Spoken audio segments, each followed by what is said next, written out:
Ladies and gentlemen, brothers and sisters, get your cocktails ready because the Whiskey Happy Hour episode number 78 will be starting in just a few minutes.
A little ordinary? Is it lacking something awesome? Well, head out to your local liquor store and pick up something extraordinary. Grab a bottle of Old Humble Straight Whiskey or Old Humble Special Reserve. They're clean, smooth, easy drinking whiskeys that taste the way whiskey should taste. From humble beginnings to an extraordinary finish, Old Humble whiskeys are what your bar needs today. Walk tall, be awesome, and drink humble. Old Humble Straight Whiskey and Old Humble Special Reserve. Get yours today. Get yours today indeed, ladies and gentlemen, brothers and sisters, children of all ages. It is that time of the week, that time of the night, that time of the day when your host, your spirit guide, your professional bad influence, the Old Humble guy, is here to guide you through. I won't guide you through. I won't go that far. Well, we're here to discuss some historical context, some things that have happened in the world. We're going to talk about one of the most often forgotten vice presidents in the history of the United States. We're going to talk about Spiro Agnew. Why are we going to talk about Spiro Agnew? Because he was full-on convicted of he took a plea deal for a felony and was forced to resign from office less than 12 months before the president was forced to resign from it. Fascinating story. An exciting, weird, just nail-biting, edge-of-your-seat time for legal scholars in our nation's history, and absolutely fascinating. And most people don't even know what the hell Spiro Agnew did and why he was forced to resign. That's how effective his plea deal was. He was just poof, made to be forgotten like that, and he was gone. But we're gonna have our opening shot. We're gonna have some rye today, I believe. Our Double Oak Straight Rye is what we're having today. I was just sampling this on the southeast side of town, and I swear to God, there was a point in the night where there was absolutely nobody in the store. Like, no, and I'm not being hyperbolic either. I mean, there were 9 employees in the store And that was it. 9 employees. There was no other human beings other than me in this store. Nine employees. No customers. And this was a period of about 30 solid minutes. Like, apparently people don't buy alcohol on Wednesday nights. At least not at this particular store. People don't buy alcohol. But hey, I still got my numbers. I got my whiskey sold. Cheers to everybody out there in the internet world. Thank you for joining us tonight. We've got 3 quick things of housekeeping, and then we'll talk about Spiro Agnew, which, I mean, you wouldn't think it's a fascinating subject, but the fact that he was so just shockingly corrupt. Shockingly corrupt. I mean, the crimes he did was enough, but like the crimes he did to, we'll get into it. It's fascinating, absolutely fascinating. Cheers to all of y'all. My cocktail for the night will be Double Oak Straight Rye on the rocks. And what I like to do, if you saw my short earlier this week, you saw my ice hack of using one big piece of ice instead of a bunch of little pieces of ice, because the little piece of ice. So check it out. It's all about surface area to volume, right? Volume to surface area. The larger you make, when you take an object and you, like a square, for example, if all the edges on a square, or a cube rather, because it's 3 dimensions, if all the edges on a cube are 1 inch, then that cube is 1 cubic inch, right? All the sides are 1 square inch, the cube is 1 cubic inch, right? If you double the sides, it's not 2 cubic inches. If you double the side, you go from 1 square inch to 4 cubic inches on each, or square inches on the side. So when you double it for a square, you're doubling it. You're multiplying it by 4. But when you do it by a cube, you're cubing. Excuse me. You're cubing it's a power of 3, not a power of 2. So you go from 1 cubic. I guess it's more obvious when you go from 2 to 4, because you go from 2 cubic inches. 2 by 2 by 2. If you the volume is 2 by 2 by 2 is 8 cubic inches, right? 2 on the side. But if you double that to 4, it is 4 times 4 is 16 times 4 is 64 cubic inches. So just by doubling it, you've cubed it out. It makes it really, the volume goes up significantly. But the surface area only goes up by square. So it's the surface area of a cube, the inside surface area of that same cube would be 4 times 6 would be 24. And if you double the size of it, it becomes 4 by 4 is 16 times 6 is, I got to do that math on my computer. 16 times 6 is 96. 4 times 4 times 4 is, so the volume goes up, is what I'm saying, faster than the surface area. And if the volume goes up faster than the surface area, you have less surface area to touch the volume, is what I'm saying. More surface area to volume. That means when you have a large cube, then you have more volume but less surface area. More volume, less surface area. More volume, less surface area. And that surface area is what is touching your alcohol. And that is what is melting into your alcohol. You can stir it in there. It's still going to like cool your alcohol down. But that's that surface area is what's melting. So if you have a bunch of small cubes, you have a bunch of surface area that's touching your alcohol. That's why it melts faster. So you use one large cube, it melts slower, because it's only the outside of the cube that's melting. But if you have a bunch of little bitty cubes, it's the outside of all those little bitty cubes that are melting. That's why I use one large cube. That's why I have one large cube in my drink. And you can use this one large cube for several drinks. And you don't have to continuously replace it and continuously replace your ice. And your ice doesn't water down your drink. So there you go. There's your ice hack. That's what that's what I meant in my short when I said it's a surface area to volume thing. I just had to hand wave over that because it's I only get a minute. You only get a minute in a short. Well, I only get a minute in shorts. Some people may have more. But there you go. Blah, blah, blah, blah, blah, blah, blah, blah, blah. Science content, da, da, da, da, da. So I'm doing tastings all around the town. This month, we are doing our tour of Total Wine. I've already gone to Willowbrook, if you're in the Houston area. Willowbrook, Pearland, and Copperfield, and today was Baybrook. Tomorrow, I will be in the Woodlands. But I'll be in the Woodlands from 11 to 2, so it's going to be in the middle of the day. I don't know how much, talk about dead traffic. I don't know how much traffic we're going on a Thursday at 11 o'clock in the morning. But, I'm game. I'm always willing to go out and try it and do it and see what we got. And then we have nothing for the weekend until Monday when I'm going to be in the Galleria area in Houston. And then West University area in Houston. And then, if the Lord be willing and the creek don't rise, I'm going to be going back to the Woodlands at 5 o'clock after going to Cinco Ranch at 2 o'clock. So it's going to be a very busy couple of weeks.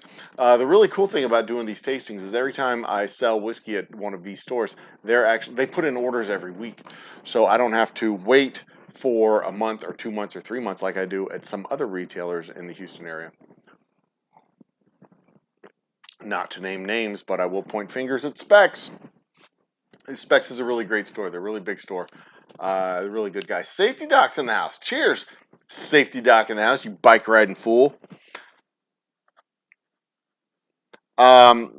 Which brings me to the next bit of housekeeping that we're going to be. If you're in the Houston area, you want a sample, you want a bottle, you want to buy a bottle, you want to get a sample before you buy it, you want a signed bottle, come to the Woodlands tomorrow at 11 o'clock. Go to the Galleria on Monday. Go to West University Total Wine on Tuesday, or go out to Cinco Ranch or the Woodlands on Wednesday. That is your best bet because that is where I'll be. So the next bit of housekeeping, our September whiskey giveaway box. I did my update video yesterday on the September whiskey giveaway box. That is this box right here. Da-da-da-da-da-da-da. I haven't painted it yet. That is the next step in the process. Maybe I'll paint it gold. I don't know. I'll do something with it, cool with it. But this is the box. Inside the box, you will see 4 sample bottles of our whiskey. We have here our straight whiskey, our special reserve, our double oak rye, and our Boomtown bourbon. The legendary Boomtown bourbon, the granddaddy of them all, the reason we have a distillery. And up here we have a Rocky Patel cigar. But that is the reason we have a distillery. That was the first whiskey ever made by the Old Humble Distilling Company. It is our Boomtown bourbon. It is internationally known, world-renowned, and oddly enough, it is not award-winning because I've never sent it off to a competition to win an award. But to date, the only person who has ever had in his possession all 4 bottles of our whiskey filled with whiskey simultaneously is this guy. There have been other people who have bottles, but they're not all full. They don't have the whole set. The only person who has the whole set is this guy. You will be the only other person, if you win this box in September, you will be the only other person to have in their possession an entire full set of our whiskeys. Even if they're mini sets, even if they're the sample sets, you'll have a full set. Plus a cigar. So there's that too. How do you win that? Well, that's a great question. I can encourage you to go check out our update video. That'll show you all the information. But simply put, join our lives, be a subscriber, join our lives, comment and chat during our live stream, or participate in trivia on Thursday nights. Participating in trivia gives you a chance to win extra slots on our Wheel of Doom and Glory. Winning trivia gets you 4 slots. Second place gets you 2 slots. Third place gets you 1 slot extra. Just simply participating in trivia gets you there. Just simply showing up and saying, "Hi, I'm not going to participate in trivia tonight." That gets you a slot on the wheel. The wheel is the Wheel of Doom and Glory that we will spin. I don't have. You'll see it in the video if you go look at the update video. We spin the wheel. The name that comes up on the wheel, they win. That's it. Simple as that. Just like that. We'll do it live. We'll do it the third weekend of September. That's the tentative date that I have scheduled.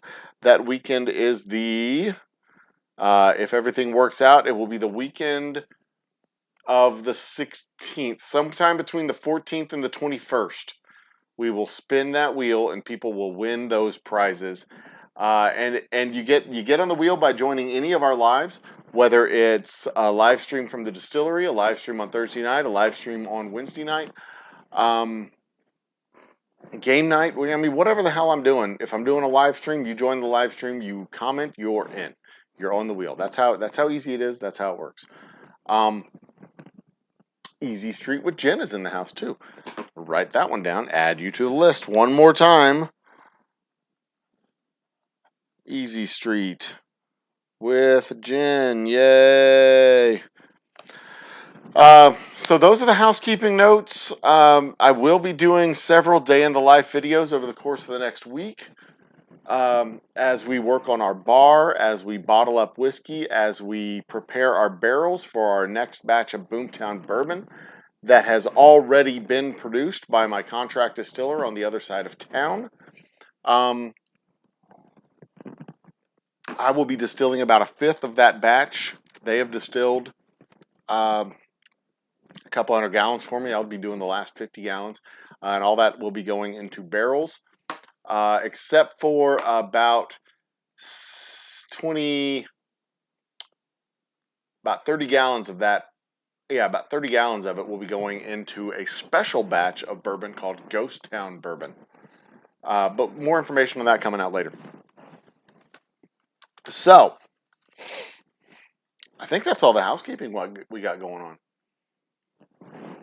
I do have one more video that I need to put out for sure. One more video that I have planned because we hit our 100,000 views mark. I'm kind of going on to the next benchmark in my head. Since we started at 40,000, I put the mark at 100,000 views, right? Thinking in my head, 60,000 views would be easier to do by the end of the year than 100,000 views would be to do by the end of the year. So 100,000 lifetime views was kind of the goal that I had set. But now that I'm looking at the numbers and the number of views that we're getting on a monthly and weekly basis, I'm going to go ahead and move the goalpost a little bit to turn it into a true 100,000 views by the end of the year challenge. Because we're close to 70,000 now. Because we were at 60,000 at the beginning of the month. We're really close to 70,000 now. We should get the full complement of 100,000 views that I was shooting for. Kind of a stretch goal by the end of next month. Knock on wood, fingers crossed, hope everything goes well. I'm still figuring out the tricks for doing edited content and posting up videos, but I'm really bad at that. So as long as I'm bad at that, we'll just leave it be. I'll practice and play with it and see if I can get better at it. We'll see. Who knows? But in the meantime, let's talk about the man, the myth, the legend. One more thing. We're at 676 now. 676. That thing steadily ticks up. It's I look at it every couple of days, and there's one more. We hold steady, then we add one more. We hold steady, we add one more. 1,000 subscribers. You know it. Fighting a kangaroo. So tell your friends, tell your enemies, tell your loved ones, tell your liked ones, tell your acquaintances. The old humble guy, this idiot right here, when this hits 1,000, fighting a kangaroo. So don't forget to hit subscribe. Hit the subscribe button and the notification bell. I'm supposed to say that in videos. If I'm a YouTuber, I'm supposed to say that. By all means, do so. Or don't. I'm not the boss of you. I can't control your actions. But yeah, by all means, do it. Or else. Do it, or I will kick this kitten. Imagine there's a kitten right there that I'm holding up by the scruff of its neck. Now, imagine that I'm putting the kitten down. Like, bye-bye, kitten. There, I'll hold it up again. This kitten will get it. And then I'll put the kitten down and let the kitten go. Watch it. All right, so anyway, Spiro Agnew. Let me do the intro screen. We'll do Spiro Agnew. I got the feeling that nobody really gives a shit about nobody gives a shit about who this guy is. I really kind of got the historical context is what's really, really, really cool. Because okay, hang on. Let's get into this. All right, in 5, 4.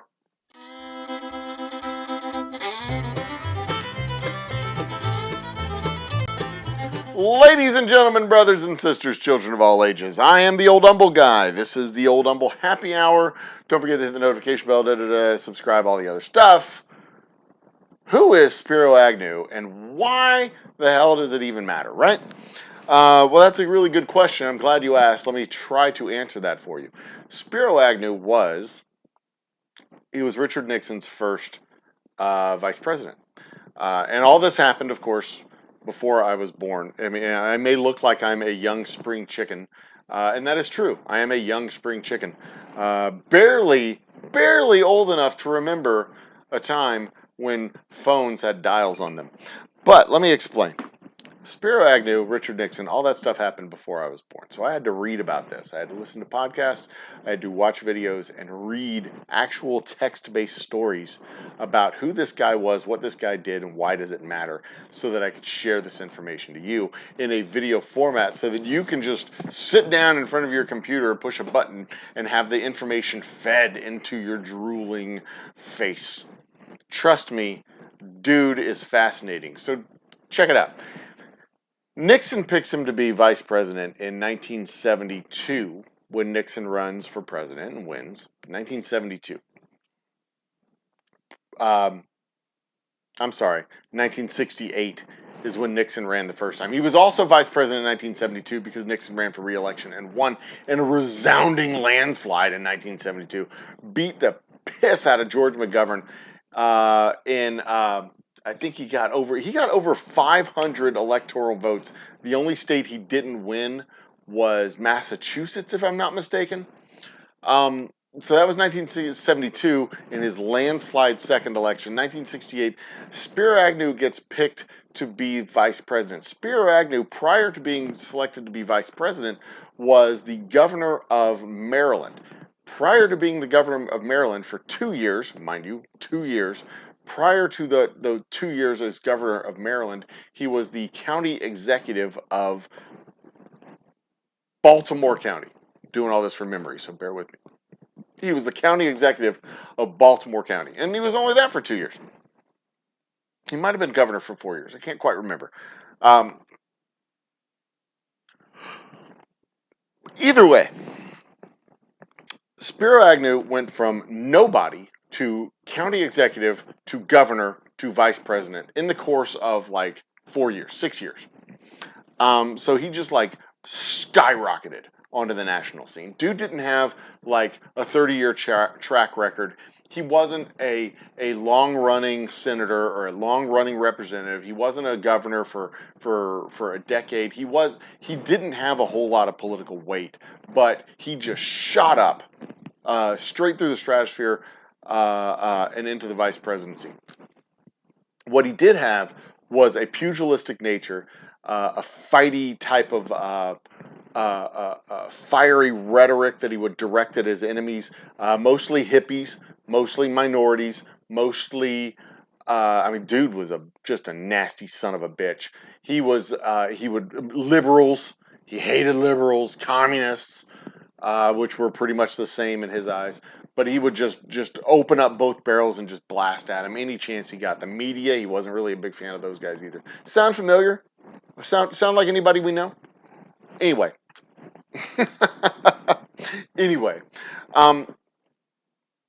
So they get through the first term, Nixon's first term. He's vice president in the second term. They get reelected in this resounding landslide. And if you recall, the Watergate stuff was kind of beginning to take shape at the end of 1972 and moving into 1973. Watergate hearings were beginning to be presented in prime time, and this whole Watergate thing that Nixon was brought down for begins to snowball and advance and develop and grow into a big political firestorm. And this is why Spiro Agnew was such a big deal and such an important story, because he was the next in line, the successor to the office of the President of the United States. If Nixon is going down for his corruption with regards to Watergate, which is also a story that most people don't know a whole lot of the details of anymore, because like Nixon did Watergate. Well, what's Watergate? It's the thing that brought down Nixon. But what was it? No, it was Watergate. Anyway, that may be a story for another day. As it's becoming more and more and more clear that Nixon is going to get caught with this whole Watergate scandal, it's becoming more and more clear that like the vice president may have to be taking his place. But what most people didn't know is, as the investigation into Nixon for Watergate was heating up in the early part of 1973, Spiro Agnew was also getting caught up in the investigation of bribery scandal from Baltimore County through the governor's office of Maryland at the same time. So this is what happened. So there was a couple of federal investigators, federal attorneys, prosecutors who were looking into the bribery scandal at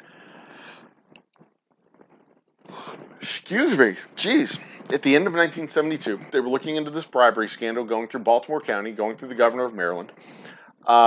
And what was basically happening was the executives of Baltimore County and the governor of the state of Maryland was literally taking envelopes of cash money bribes in order from companies in order to get contracts, roads, buildings, you name it, whatever they're building, sewage pipes, I don't know, whatever infrastructure they're building on a state level, mostly roads and buildings. They're getting the contract because they're putting envelopes of cash into the pockets of the executives of Baltimore County and the governor of the state. Guess who was former governor of the state? As they're doing their investigation into this bribery scandal, guess whose name comes up? Exactly, Spiro Agnew. So as the Watergate scandal is heating up and it's becoming more and more obvious that Nixon is involved in this Watergate thing, these prosecutors are looking at this and going, holy shit. The next dude in line to the presidency is a bad motherfucker. He's a dirtbag who's taking bribes. But it gets better, because the bribes don't end when Spiro Agnew leaves the governor's mansion and goes to the vice president's apartment, wherever the vice president. When he goes into the vice presidency, he's still taking bribes.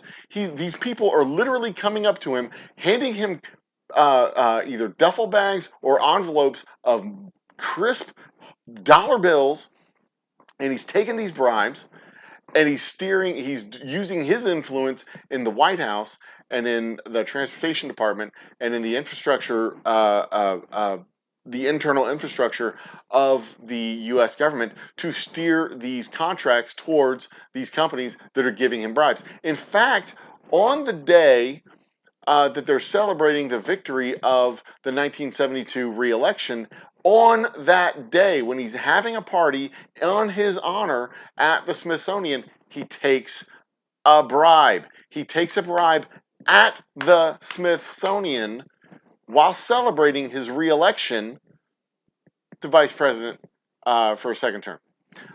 There's an incident where he's in whatever office the vice president has. I guess the president has the Oval Office, so I guess the vice president has like the triangle office, square cubicle or something, whatever.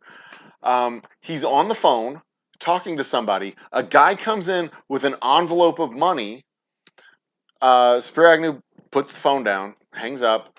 He tells the guy to be quiet, points at the ceiling because of the listening devices around. The guy takes out the envelope, hands it to him. Spiro Agnew takes the envelope, puts it in the center drawer of his desk, closes the drawer.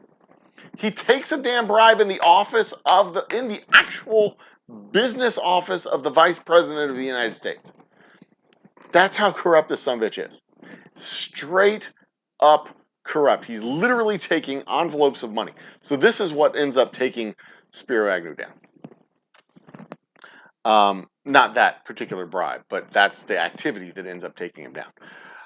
News of the investigation eventually breaks out. And check it out. The Attorney General of the United States is handling this Watergate investigation. And then his district attorneys and state's attorneys bring federal prosecutors for the state of Maryland, whatever. They bring this case to the Attorney General's office and they go, look, we know you have this thing on Richard Nixon, but here is a file for Spiro Agnew. And if we get rid of Nixon, he's going to be the vice president. He's going to be succeeding to the office of the presidency of the United States. And they were faced with a very, very real possibility that they would have a dual impeachment, simultaneously impeaching the president and the vice president of the United States for high crimes and misdemeanors, for Nixon's obstruction of justice and attempted cover up of the Watergate. Whitewater was the Clintons thing, the Watergate scandal, and Agnew's rank bribery and tax evasion and obstruction, all the other stuff that he was doing. So there's a lively conversation at this point inside the halls of Department of Justice as to whether or not you can indict a vice president. Like the memo for indicting the president of the United States, that comes out right around this time. Like you can't indict the president of the United States. That's the policy of the Justice Department. That's not a constitutional thing. That's not been ruled to be constitutional or unconstitutional. That's the policy of the Department of Justice.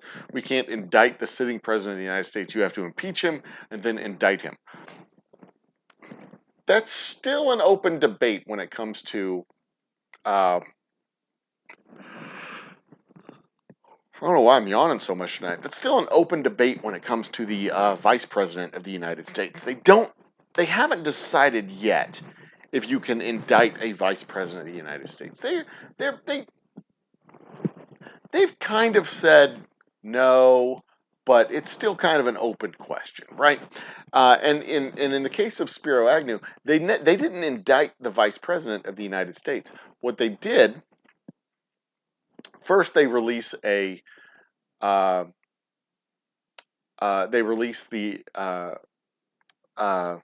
subpoenas showing that he's being investigated on like 40 counts of fraud, bribery, tax evasion, obstruction, like all this huge like litany of crimes that they're investigating. They do all these subpoenas, they release all this information, issue all the subpoenas, serve all the subpoenas, like 50 of them all in the same day or something like that. They do it all in the same day, so it all kind of comes out at the same time. Bacon's in the house. Cheers, goddamn bacon. So then, the wheels of self-defense start going in motion, and this playbook may sound familiar. So what they do, they deny everything, vilify the FBI, claim that it's a hit job, claim that it's fully partisan in nature. 100 Republican senators, swear to God, this is so fucking hilarious. 100 Republican senators sign a big, comically large card, a support card, showing support for the vice president. They all sign it, and they bring it to the vice president. Big, comically large card like this big. And on the card, it was, honest to God, hand to God, a kitten hanging on a branch with the caption that says, "Hang in there." And it was signed by 100 Republican senators to I'm telling you, it doesn't get any funnier than that. But the playbook is the same then as it is now. They vilified the police. They said that it was a political hit job, that they didn't have any charges against him, that he wasn't going to resign, that the charges were bogus, that he didn't do anything wrong. Sound familiar? Exactly.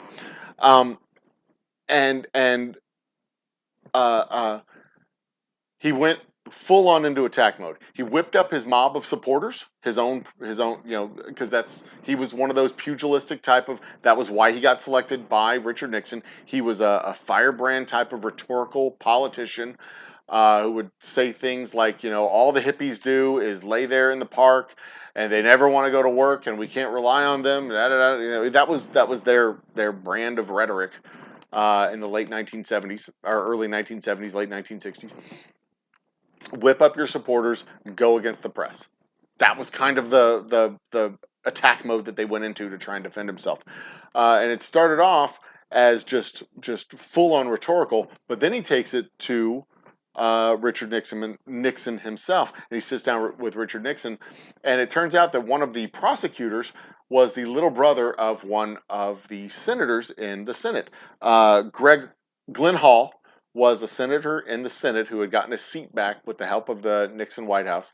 He was his dad had the seat. He was appointed when his dad died, and then he lost the seat in the election, and then he got it back in the re-election or in the next election. So he owed Nixon a favor. Nixon calls this dude up. I'm sorry, Nixon doesn't call this dude up. Nixon calls up the head of the RNC, who then calls up uh, Glenn Bell. Guess who the head of the RNC was? Papa Bush.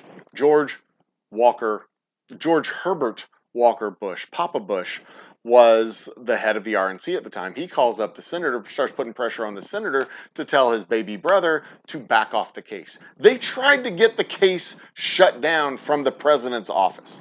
They tried to get the state prosecutors, the district attorney to shut down the investigation into Spiro Agnew and all the briberies and all the corruption by putting pressure on a senator who was the older brother of the head prosecutor in the case. If this was a Law and Order show, if this was a series on Law and Order, we would say it was bullshit. But this was absolute, honest to God, real shit.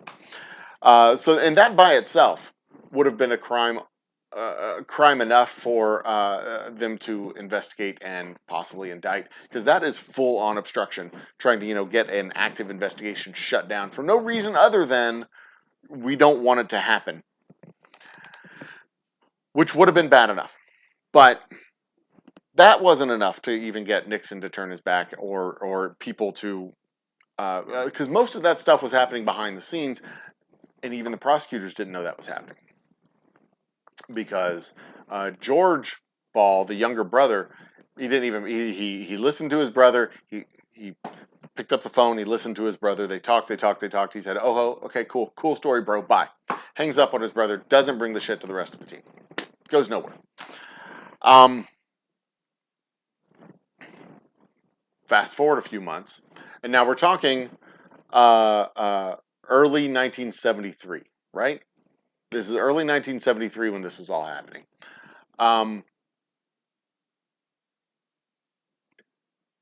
Mid-summer 1973, Spiro Agnew's rhetoric starts to change. Instead of just saying the investigation is full of shit, he thinks up another possible avenue out. He starts to basically ask the Congress to try to impeach him over these alleged crimes. He said, if these are actual crimes, if this has actually happened, if these are actual charges, bring them up, impeach me. And it was a clever little strategy that he was trying to do. And this was the point for this strategy was, if the Congress tries to impeach him, then it takes it out of the hands of the Department of Justice. If it takes it out of the hands of the Department of Justice, it puts it into the hands of Congress. He thought he could survive impeachment. He would probably get impeached by the House, but I guess it would be exonerated by the Senate, not removed by the Senate.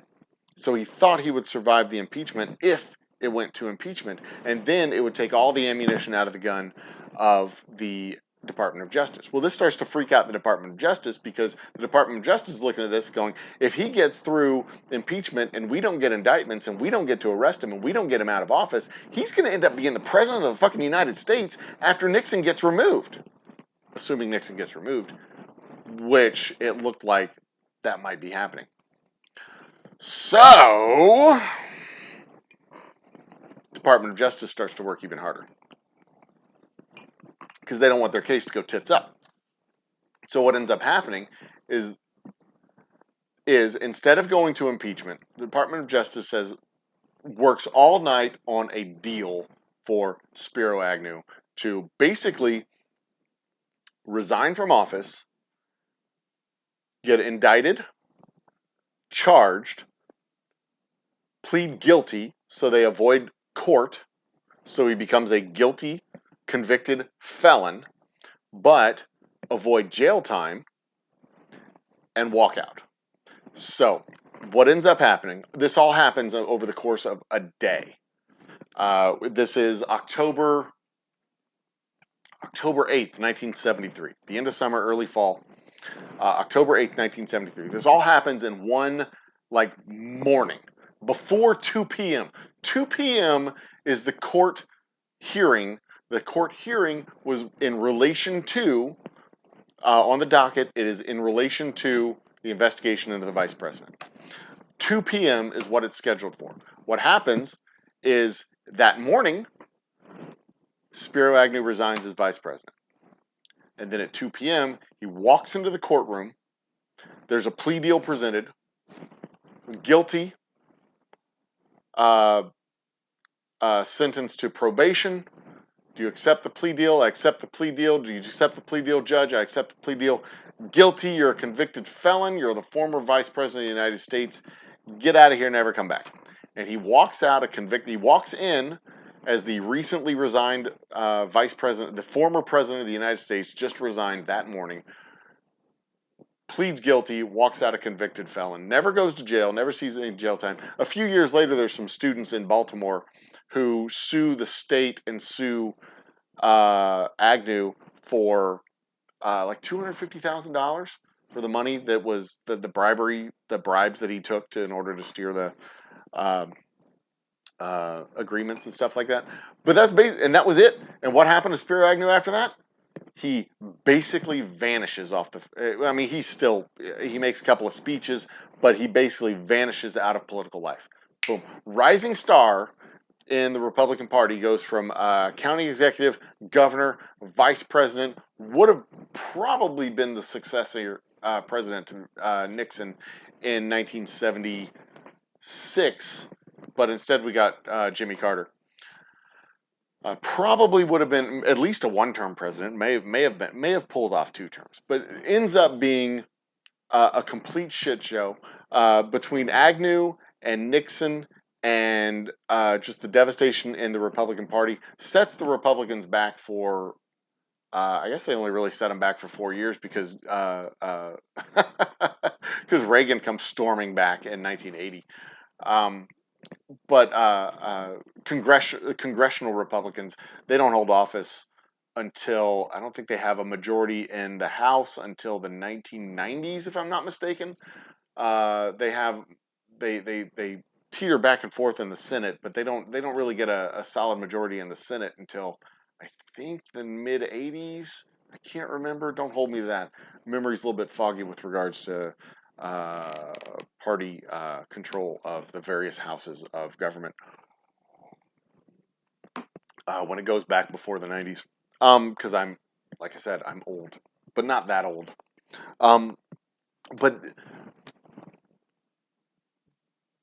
But the historical context, because history doesn't often repeat itself, but it very, very, very frequently informs us what's happening today. The historical context is that they had this dude's tits in a ringer. They wanted him out of office. The Department of Justice wanted him out of office because if he didn't get out of office, he was going to be the president of the United States when Richard Nixon came down. And Richard Nixon came down in August of 1974. Agnew, it was October 73, October 8th, October 18th, October something, 1973. Nixon was August 8th, 1974. So if Agnew doesn't go down, if Agnew doesn't go down when Nixon goes down, Agnew takes over for Nixon. And they didn't want that to happen at all. They didn't want a bribe-taking convicted criminal, or a bribe-taking criminal who was literally taking envelopes of cash in the office of the vice presidency, or in the office of the vice president. They didn't want him becoming president, because God knows what happens when he becomes president. They wanted him out of office. And it was more important to them for him to be out of office than it was to them for him to go to jail. Otherwise, they were going to push for him to go to jail. There was at least one person in the office that wanted him to admit to his crimes, or at least plead guilty to the crimes. But because history doesn't necessarily repeat, but it does frequently rhyme, stuff like that can kind of inform modern current events and maybe tell us motivations of current occupants of current offices and former occupants of offices, and possibly shine a light on the path that events may lead to. And that's something to think about. That's something to talk about. That's probably something that we're going to talk about in the chat in the next. Oh wow. We are right at the 30-minute mark. So that's probably something we're going to talk about in chat in the next half of the show. And if you're watching this in the video replay, think about that next time you see our live shows come up on a Wednesday, and you might want to participate in chat, so come on and join us. In the meantime, this is the end of the monologue. We're going to go to the other half of the show. Cheers and bye. Ladies and gentlemen, brothers and sisters, children of all ages, welcome back! I got a little bit of chat to catch up on. Let me get my chat window open here. I'm going to roll up 2K Comedy. That is a new name. Cheers, 2K Comedy. Good to see you there. You, my friends, 2K Comedy, have been added to the Wheel of Doom and Glory. I trust you are subscribers so that you can win our beautiful prize package in the month of September. Right here, a sample flight of our 4 whiskeys, our straight whiskey, right here. Straight whiskey, special reserve, double oak rye, and Boomtown bourbon. Yay! And a cigar. All compliments of the Old Humble Distilling Company. Yes, those bottles will have labels on them. Yes, they will be delightfully and beautiful and wonderful and gorgeous and tasty and delightful. So, I trust you are a subscriber and you have a chance to win it, because your name is now on the Wheel of Doom and Glory. Smashy and stabby. Wait, what? Goddamn bacon. Did I write down bacon? Nope. Goddamn bacon. So, guys, did I get it right about Spiro Agnew? Did I leave anything out that y'all know about that I didn't know about? Do you have any questions that I may have glossed over and didn't really focus on? Let me, as I work through this, 10:33. I'm about 20 minutes behind. 15 minutes behind in chat, so I should be able to catch up to this pretty quick. Almost had to introduce a goon and a front desk more smashy and stabby.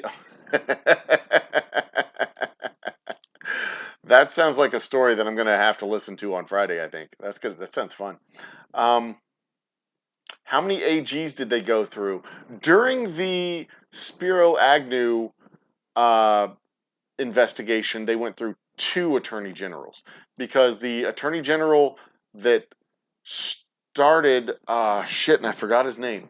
It wasn't Eastman. AG Spiro Agnew investigation. I didn't write it down. I thought I would remember it, but I forgot it. Elias? Elliot? Elliot,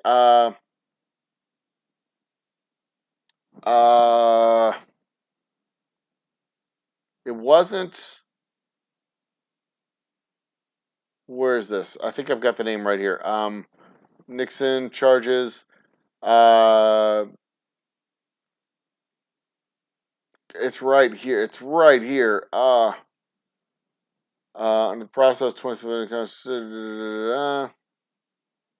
I know. Nixon's AGs. Nixon attorney RNEY generals. Alls. Nixon attorney generals. He had it would be attorneys general. John Mitchell was the first one. He was succeeded by Elliot Richardson. Elliot Richardson was the one who started the investigation. Elliot Richardson is the one who resigned because he wouldn't fire the special counsel for the Watergate investigation. And then the successor to Elliot Richardson is the one that finished the investigation. And that would have been Juanita Krebs? That doesn't sound right. No, that's Secretary of Commerce. Yeah, Saxby. He was succeeded by William Saxby, the United States Attorney General. He was the 69th, nice, Attorney General of the United States of America. William Saxby.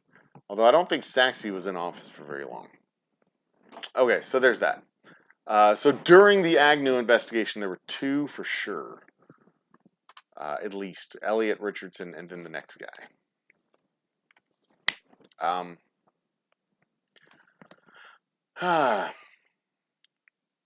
Top Shelf Dustin is in the house. Cheers, Top Shelf. Make sure I have all the names. Because if I wait until the end, I lose the first part of chat. And I don't want that to happen. Cheers to Justin. Where are we at? Never worth it. Yeah, sometimes it is worth it. It really is. The nightly updates with Walter Cronkite. See, I don't see this. All this happened before I was born. Like all of it happened before I was born. I know I look like, and I present myself as a timeless eternal who's been reincarnated several times. But yeah, I was not around in the early 1970s. David Bays, that's a new name. Cool. Hey, David. David Bays. And your name, by the way, good sir, is on the Wheel of Doom and Glory as a chance to win our prize pack of Whiskey Flight and cigar. And I'll probably throw in a shot glass, too, that has our logo. See? Logo, shot glass. I'll probably throw in one of those, too, assuming it fits in the box and I can seal up the box properly. Memory seems on point. Thank you. Like, I've studied this for 4 days now. Documents, podcasts, videos. I was just listening to a documentary podcast on the way back from my tasting to try and refresh my memory, make sure everything was solid in there. A lot of the names kind of come and go in my brain, but I was trying to get the high points and the details, the broad strokes of all that. Jen, that without without going deep into commentary, there was a lot of that questioning going around. Like why were they? Yeah, I mean, check. So Al Franken. Al Franken, he got caught in the fire and the heat of the Me Too movement, had to resign his office as senator from Tundra State, Wisconsin, I think it is. Had to resign his office. And the logic behind that was simply they had people behind him who could do the job.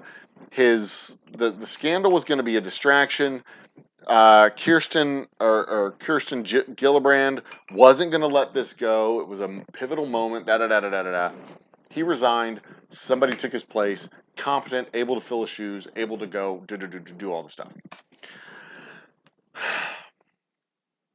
That question, that very question right there, why did no one want Pence in office, was asked oft. Uh,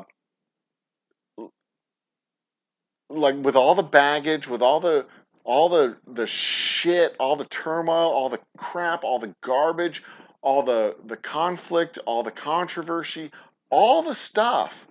Like, man, Pence must suck. And I'm sure he's a nice guy. I'm sure his mother loves him. Um, all the stuff. I'm sure he's a truly earnest individual. I don't know him personally. Uh, I don't know. I mean, that's a legitimate, like, what? How many dead hookers does he have? Or, I mean, how many dead hookers do the other guys have that Trump knew about? I said his name, sorry. Uh, yeah, I mean, I mean, and they like legit didn't want uh, Agnew because he was a full-on bribery-taking criminal, right? But like, what the hell was Pence's problem? And there were so many things during that era, like Kavanaugh, who had so much baggage when he was going into office. Like, did they have no other judges that they could have picked in his place? I mean, even with all the baggage, all the garbage, all the shit, all the crap that he was dragging, like they had nobody in the entire country. That's a legit question that got asked, that should be asked. Um, and I mean, there were so many. I think back to the first administration that I really remember vividly: the Bush administration, the Clinton administration, the second iteration of Clinton's administration, the George W. Bush administration. There were so many times that somebody was nominated for office and the name was withdrawn from the office and somebody else was brought. Like, there's a roster of people that they can go and, like, you're not the perfect candidate for the job, you're out. Put somebody else in. You're not you've got a little bit of headwind, there's a little bit of bumpy road. We don't want to deal with this crap. You're out, in. You're out, next person. Next up. Just bring in the next person. Bring in the next person. Bring in the next person. But man, it seemed like there were so many times. I think that even happened with the current administration, where there was a couple of people nominated and they're like, nope, we're out, sorry. Or they were asked not to be in. I'm sure that happened with this administration, because it happens with every administration. But man, the last administration, there were so many people that it was like, nope, this is the person, and we're going to burn the whole fucking place down unless this is the person that gets in. I mean, even with a national security advisor that was literally under investigation for being uh, an undeclared foreign uh, uh, advisor, and they were like, nope, we want that guy. It mind-boggling, like legitimately mind-boggling. But uh, that was every administration gets to pick its people, and that's how they wanted to do it, and that's fine. Um, oh, Mike McClune is in the house. Cheers. Add that name to the list too. Cheers, Mike. Mike McClune. And just a reminder, tomorrow night is trivia. I'm fully healthy, feeling much better than I was last week. Tomorrow night is trivia. Winner for trivia, everybody who participates in tomorrow night's stream gets another slice on the wheel. The winner for trivia gets 4 extra slices. Second place, 2 extra slices. Third place, 1 extra slice. So there you go. Yeah, it was, and that's same with me, Mike. It was before my time, but nonetheless, it's a fascinating history. It's a fascinating story. It's a fascinating time in our country's history, especially considering that it was like there was a legit risk that they could have a double header impeachment, where they could be like impeaching Nixon and Spiro Agnew at the same time, and the person calling for and submitting the articles of impeachment, transmitting the articles of impeachment to the Senate, would be the person taking the role as president should the impeachment come to its logical conclusion. Absolutely weird. Absolutely weird. William Saxby. William Saxby. What a name. But yeah, this was thank you, Jen, for posting that. Elliot Richardson was probably he was only in office for a little while when they brought this file to him from Baltimore. I am doing well. Thank you very much. Bacon. The time capsule buried in Houston back in 1900 won't have an Old Humble Distilling Company fly. No, the time capsule buried in Houston in 1900 will not have an Old Humble Distilling Company flight. In fact, I don't think Humble existed in 1900. It was a place on a map, but it didn't look like that yet, because this is 1919. So there you go. Oh yeah, Jen, that's right. Mother equals wife. That's so fucking creepy.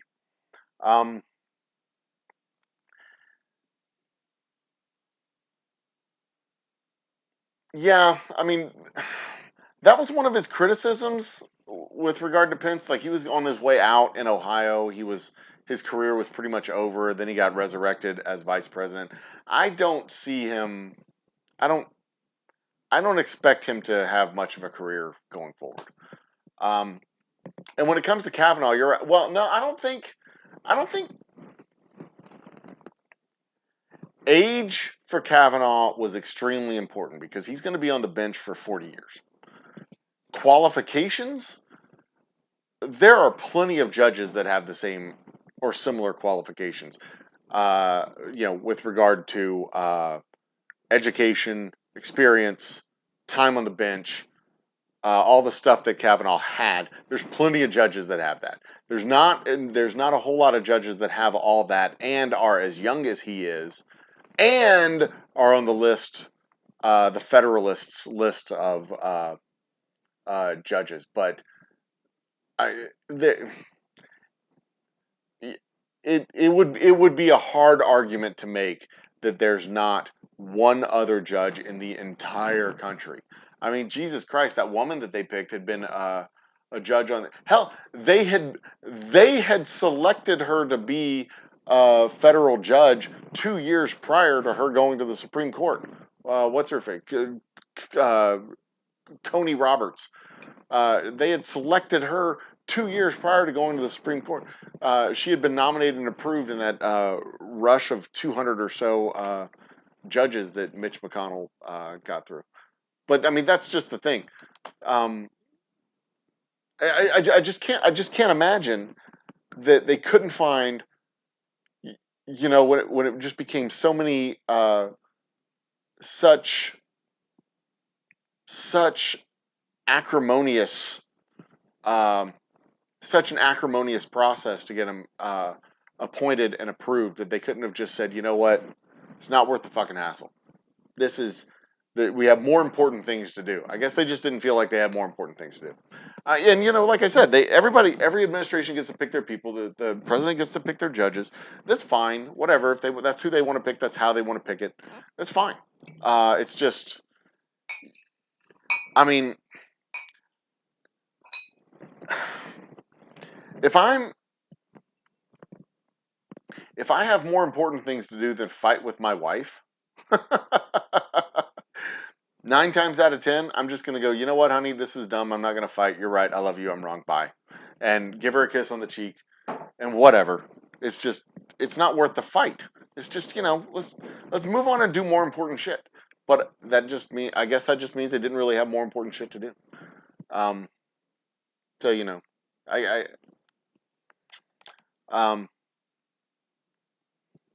and yeah, back in that time period from the late 60s to the mid 70s, yeah, definitely a turbulent time. And it was it was a fascinatingly turbulent time. Because, I mean, this was a time pre cable news, pre 24-hour news cycle, uh, prior to having news networks that had a vested interest in maintaining party cohesion, maintaining a party narrative. The networks were not designed to maintain. They did not have an intention to maintain. Walter Cronkite didn't give a shit who the president was. He did not have a vested interest in who the president was. He may have liked Kennedy. I don't know. I don't know. I don't remember because I was not alive. I wasn't around yet. But you definitely didn't have MSNBC and Fox lined up behind the Democrats and the Republicans. You definitely didn't have OAN and in the fucking Chinese one that I can't remember what that one's called. You didn't have the My Pillow guy, and you didn't have these propaganda is probably not the right word for it, but I can't think of a better word for it. With the vested interest of propping people up. And they've said it several times. I don't remember who said it, but somebody said it several times. If Fox News existed in the 1970s, Nixon never would have resigned. Never would have had to. But yeah, it was a weird time. It was a really, really weird time. And I really do think that the Justice Department really wanted to avoid a long, protracted trial when it came to Spiro Agnew, because if they had a long, protracted trial, that was going to drag out the timing for Nixon's Watergate thing. And if you drag out the timing for Nixon's Watergate, then he doesn't suffer the consequences of his actions. There are no consequences for action. He gets away with it if they run out the clock. And if you run out the clock and you push the time and you push the time and you push the time, and we saw this playbook in 2016, 2017, run out the clock, run out the clock, run out the clock, and maybe it doesn't come up. Maybe you don't have to deal with the impeachment trial. Maybe you don't have to deal with the hearings. Maybe you don't have to deal with all that. Just run the clock out. Just delay it, slow it down, run out the clock. And if they had to go through a long, protracted trial with Spiro Agnew, and we're talking October is when he resigned. So if they would have gone to trial, let's say it would have taken 2 months, then he doesn't get he gets indicted, goes to trial, he gets convicted in January-ish, maybe a little bit longer. Maybe they figure out a way to delay the trial. Maybe it goes a little longer. Then the Nixon hearings don't start until 2-3 months later, and then maybe he doesn't get forced to resign in August. Maybe he doesn't get forced to resign until after September, and in September 2000 or September 1974. I mean, now we're talking about midterms that are just a month away, 2 months away at that point. It's August 74, so it's not. It's August, September, October. Maybe it's after the midterms that he's forced to resign. Maybe December. I mean, that's a shit show. Becomes a whole on mess. Rob Mungle, local comedian here in Houston. He has a whole analysis that he does. He's a amateur. I don't want to say amateur. He's a political activist. He works with several campaigns. He's also a comedian. He also does. He also works a kitchen. He's a chef, award-winning chef at that. He does voiceover work, anime. He's been on my show before. He's a really interesting, really cool cat. But anyway, he has this analysis that puts the people in the Richard Nixon administration and the timing of Richard Nixon's resignation and collapse as a pivotal moment in American history that actually sets up a timeline for Carter, Reagan, Bush one, uh, Bush one, Clinton, Bush two, the all the wars associated with it, like the timeline that like fits together. Like, would this event have happened if everything had been shifted over? I'm gonna try and drag him back onto the show to talk about that, because that's fucking interesting and fascinating as well.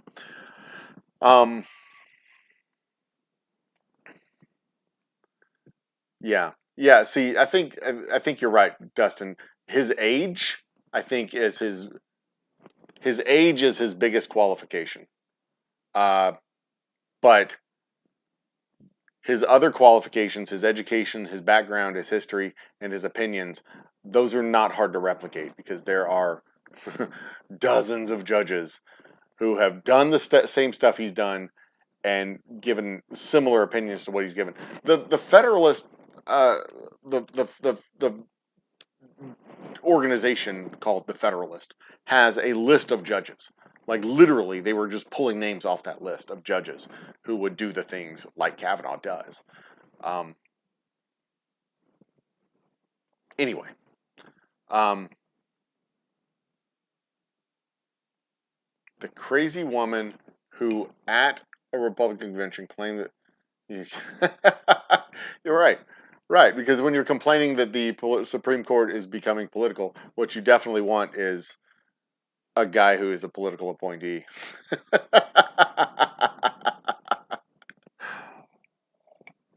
Mhm. Yeah, because that's the response um, for the court's too political. Well, then we live or die on this hill of political. Anyway, enough, silly old humble guy. Um,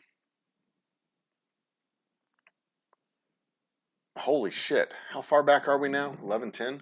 Oh, we're only 3 minutes. There's just a lot of chat. Good. Um, Ohio. That's right. Indiana, not Ohio. I was actually in Pence's office. Well, it wasn't Pence's office. Pence's successor. Yeah, you're right. It wasn't Ohio. It was Indiana. My mistake. Uh, Ohio and Indiana are very different states. They are located in different places.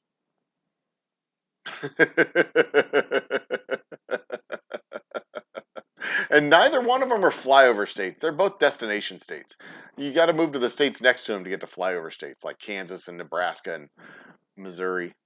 Um, Bimbo Barbarella has joined the party. There you are, Bimbo.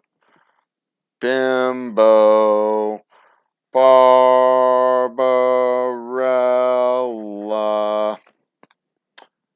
Uh-huh. All right. Anyway, where are we at? Where are we at? What we got? Um, More worried about the weather girls from Telemundo. Wait, there's a weather girl? Oh, you're more worried about who the weather girls from Telemundo want to be president. I was going to say, there's a weather girl in Telemundo that wants to be president? I don't think that's allowed.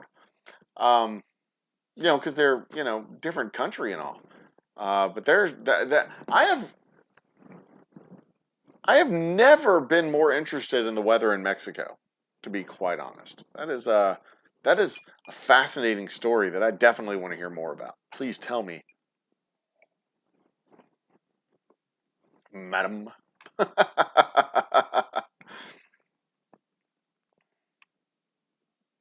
I walked into the break room yesterday and thought, who has Telemundo on their phone? Then I looked around the corner. It was parts clerk Heidi talking on the phone. Oh, how about that? Hey, Water Triad is in the house. Hey, Water Triad. Am I reading that right? It's Heavy Water. Jesus Christ, I can't read. Heavy AVY Water. Water Triad.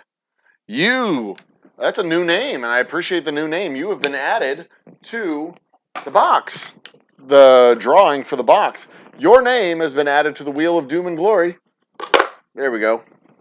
Um, the bottles fell. I don't know why. Perhaps she'll die. Dumb. I know an old woman who swallowed a fly. There we go. The box of whiskey, the whiskey flight box. 4 samples of whiskey. There it is, our straight whiskey, special reserve, double oak rye, and Boomtown bourbon, plus a Rocky Patel cigar. I should probably stop giving the brand of the cigar because they're not fucking sponsoring it, so fuck those guys. So it's just a cigar. If you want to know the cigar, email me. I'll tell you the cigar. There we go. We'll go from there. But congratulations on being added to the wheel. Thank you for joining the party. We appreciate that. I trust you will be a subscriber when we spin the wheel because that is the only way you can win. If you're not a subscriber, well, then just I don't know, burn in hell. No, I'm kidding. Don't burn in hell. I mean, unless that's what you want to do, I guess. I mean, I'm not the boss of you. You can do what you want. But be a subscriber, and you've been added to the wheel, so you can win a chance to win the box. Let's see what do we got next? Mr. Whiskey, Easy Street, and everyone else. Thank you, Bimbo. All this happened 10 years after the Bay of Pigs and the Cold War was still going on. You don't want crooks. I know you don't exactly. You don't want crooks in office. They were going to have this situation, not just having crooks in office, because you can tolerate crooks in office, right? You can tolerate assholes. You can tolerate up to a certain level. But when you're like taking envelopes of money, criminal, that's a whole nother level of corruption, right? And of course, they get smarter about it later on in life. Instead of taking envelopes of money, they buy a hotel down the street from the White House so that people can rent entire blocks of rooms at the hotel that they own down the street from the White House and never actually spend a night. So, they're not actually paying you multiple millions of dollars. They're just giving you multiple millions of dollars through the hotel and then not staying in the rooms. It's not emoluments. It's not a bribe. They're actually, renting a room and a ballroom and just not showing up and doing. It was a schedule change, is what it was. But they legit had a situation where this could be a full unconstitutional crisis of the president and vice president being removed from office at the same time, and the Speaker of the House taking over the office of the presidency, and the Speaker of the House being the person transmitting the impeachment documents to the Senate, handing them to the Senate President pro tem, and saying, if y'all convict these guys, I'm going to be president. Or at least acting president. Oh my God, it was such a weird. They absolutely had. And that was it. They had to get Spiro Agnew out of office. This was the motivation. It was more important to the Department of Justice to have Spiro Agnew out of office than Spiro Agnew in jail. And I really do believe that informs at least a little bit about what's going on right now, because I think it might be a question that we need to ask. Like, what is the Justice Department's motivation? Do they want the subject of this investigation to be an informant? Do they want the subject of this investigation to be in jail? Do we want this informant, or do they want the subject of this investigation to be out of the picture some way? And that's a legitimate question to ask whenever the Justice Department is doing something. And I don't know what the answer to that question is, because I don't live in the Justice Department's brains. I don't know. The real version of home improvement. Trump removed the Fed chairman, something never done, because it would be better for my legacy after saying she's done a good job. Age, yeah, absolutely. Age was very important, but their age was very important, but also there was this whole theme going on in the former guy's world of undoing everything the guy before him had done.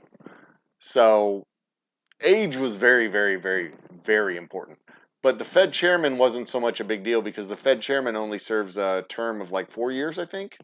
6 years. The Fed chairman doesn't serve a lifetime, isn't a lifetime appointment. So the age of the Fed chairman isn't that big. Isn't that big of a deal. I think it's more. I think it was more important to him that the Fed chairman gets replaced, simply because the previous guy had appointed a Fed chairman and he wanted to appoint his own, because replace everything the previous guy did with something that he did, even if it wasn't anything appreciably better or worse.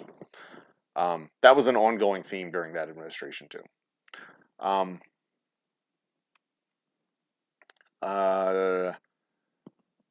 Throw in a Spiro. I have a Spiro Agnew picture. It's right here. It's that guy. That is Spiro Agnew. Music, be quiet. That is Spiro Agnew right there.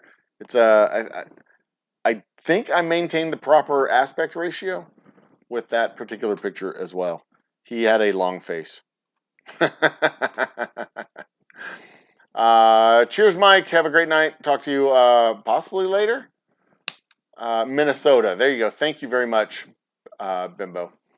It was Minnesota for Al Franken. Was it Minnesota? Yeah, it was Minnesota. It was. You sure it wasn't Wisconsin? The Senator of Minnesota. Senator, I think.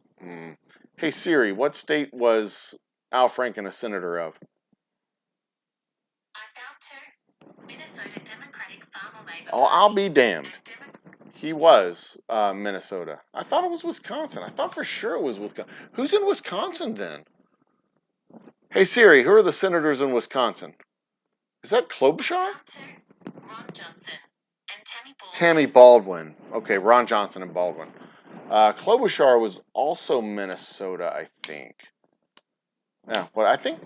Oh shit, I don't know. The fucking tundra states, they all look the same to me.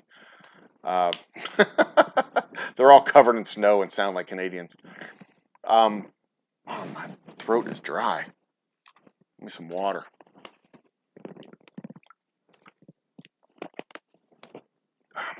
Well, thank you for subbing. I appreciate that. You know what? Let's go look at the let's look at the ticker, see what it says. Boom, 679. Look at there. We're moving on to 700. Expect the Wheel of Doom and Glory will also be 700 subscriber celebration. I'm sure it'll be my 700 subscriber celebration, as well as the September giveaway and the celebration of my 100,000 views. Should be hitting the 140,000 view mark sometime at that point. Maybe. We'll see. We'll be very close to it. If we're not there, we'll be very close to it. Burn in hell if you're not subscribed, but only if you want to. Exactly. I'm not the boss of you.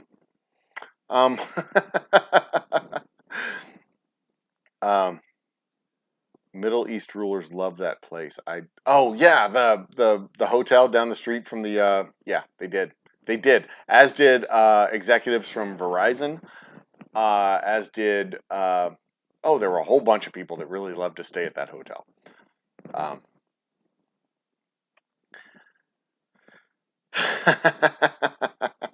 Old biddies like you remember Nixon and Agnew. Yeah, I don't. I only read about Nixon. I was never familiar. I read about him. All I know from Nixon is what I read in the history books, and yeah, that's it. I read about him. That is true, Dustin.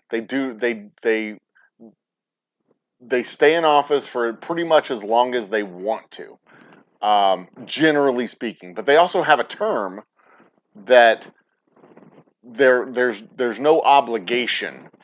There's no obligation for the president to keep them around, because they have a term. At the end of their term, they can be removed and they can be replaced. I think they have a term. Am I wrong about that? Am I wrong about that? Fed chairman term. Yeah, they do. They have a 4-year term. And Jeremy Powell's term is up on it started May 23rd, 2022.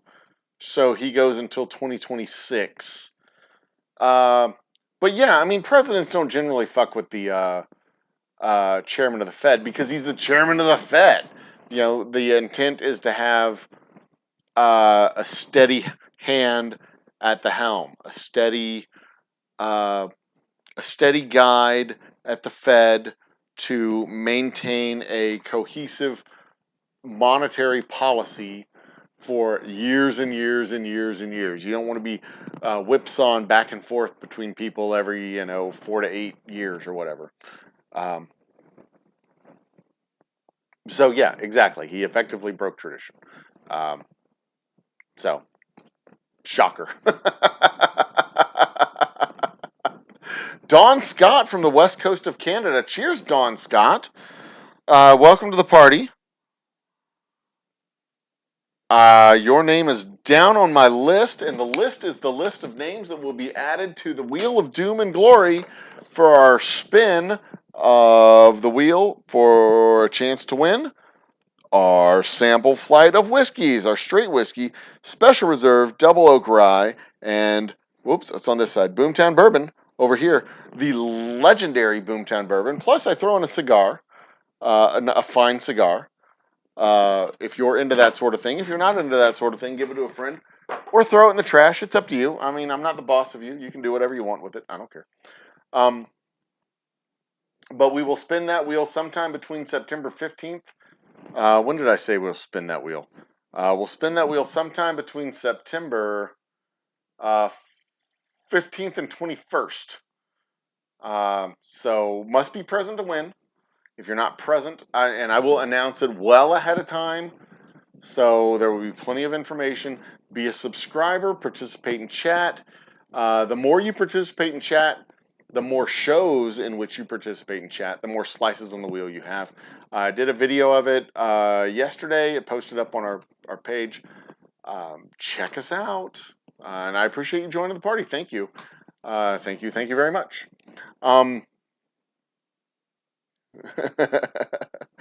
Frankie Franken. He wasn't the original Me Tooer. There were a lot of people that got Me Too'd before Franken. I think he was the last. He was probably the last one. He was the one. Al Franken was the one that they brought down, and then everybody kind of looked around and went, "Yeah, this is kind of getting out of hand," because he was a good one.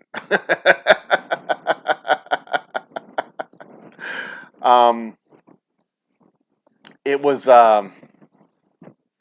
I mean, he was, in the what was it, like 20 years ago or 30 years ago? He did you know, in a picture or with some chick who was sleeping, and it was just like, yeah, that was kind of dumb and creepy. But he didn't touch her. He didn't do anything. But it really was kind of inappropriate. And Kirsten Gillibrand was running for president, and trying to make her brand. It was a confluence of bad things, and I think that was a sign that the fire was burning hot and beginning to consume heavier fuel, and it was about to burn itself up, and it did. It ended up burning itself up pretty quick after that. But there you go. It had it was a good movement, but it got it burned too hot. Like any good movement, there's a lot of those movements that'll burn and start to consume all the fuel around it, and then turn into a big inferno, and then it just burns itself out because it just got too hot and it consumed everything in its path. That Me Too movement was threatening to burn everything down to the ground.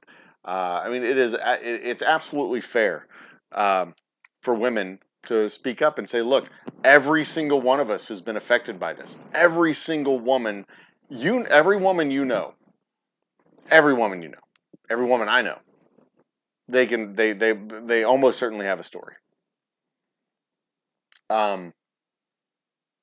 of some event where they were objectified, molested, denigrated, whatever. They all have some kind of story. And it was good to bring that to light. That was the whole point. Me too. Yeah. I've been objectified. I've been sexualized. I've been infanticized. I've been groped, manhandled, whatever. But then when it's like, when it starts burning into the place of packs of women, um,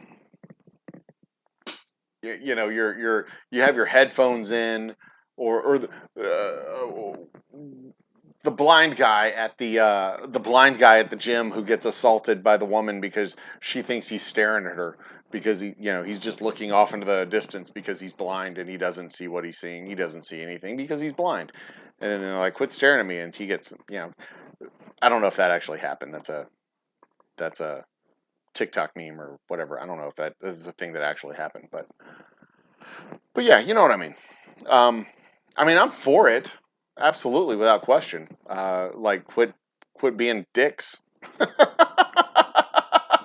Yeah, it's a simple formula. Like, if you don't want to be accused of being a dick, don't be a dick. That's easy. And then if you don't be a dick, it doesn't matter if you're accused of being a dick because you're not a dick. It's a simple formula. It's a very simple formula. It's like I don't kick dogs, right? Just as a general rule, living my life, functioning as a person, I don't go out and kick dogs. So if somebody comes up and says, that guy kicked my dog, I can say, you're full of shit. I didn't kick your fucking dog. And then everybody who knows me is like, yeah, he doesn't kick dogs. What are you, ridiculously stupid, or are you just brain dead and moronic? And then that's it. Done. Finished. Like, he doesn't kick dogs. And then I'll leave, and everybody will be like, yeah, that guy's a fucking idiot. He thinks this guy kicks dogs. See, that's, generally live your life as not the thing you want to be accused of being, and then you don't even if you do get accused of being that thing, you're not that thing, because everybody will be like, that guy? No, he's not that guy. So yeah, there you go. Easy peasy. I'm generally for it. That's a good life lesson to live by, generally speaking. Amy Klobuchar is Minnesota. Okay, so Minnesota, where was Al Franken? Was Al Franken Minnesota too? Scrolling up. I don't know how far I have to scroll up to find it. All those tundra states, like I said, they're all the same. All those fucking tundra states are the same.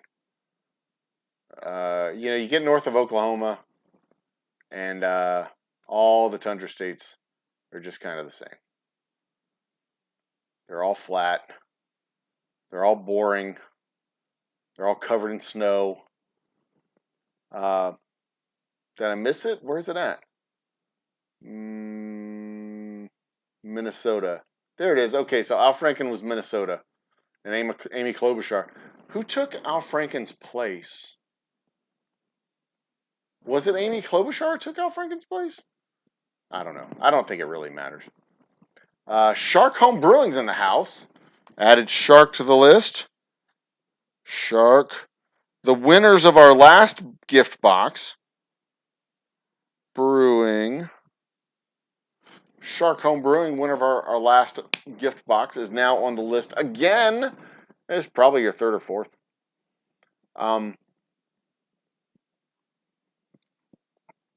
Fed chair has a term of 4 years. Yeah, there you go. Okay, good.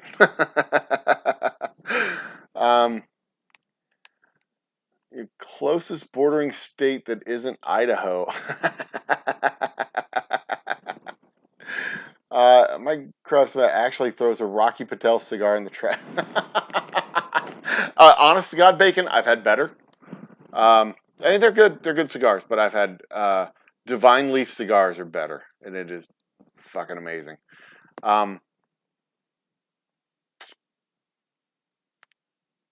They have it's not a flavored tobacco, but it has a sweetness to the tobacco that almost tastes like it's flavored. It's really, really good.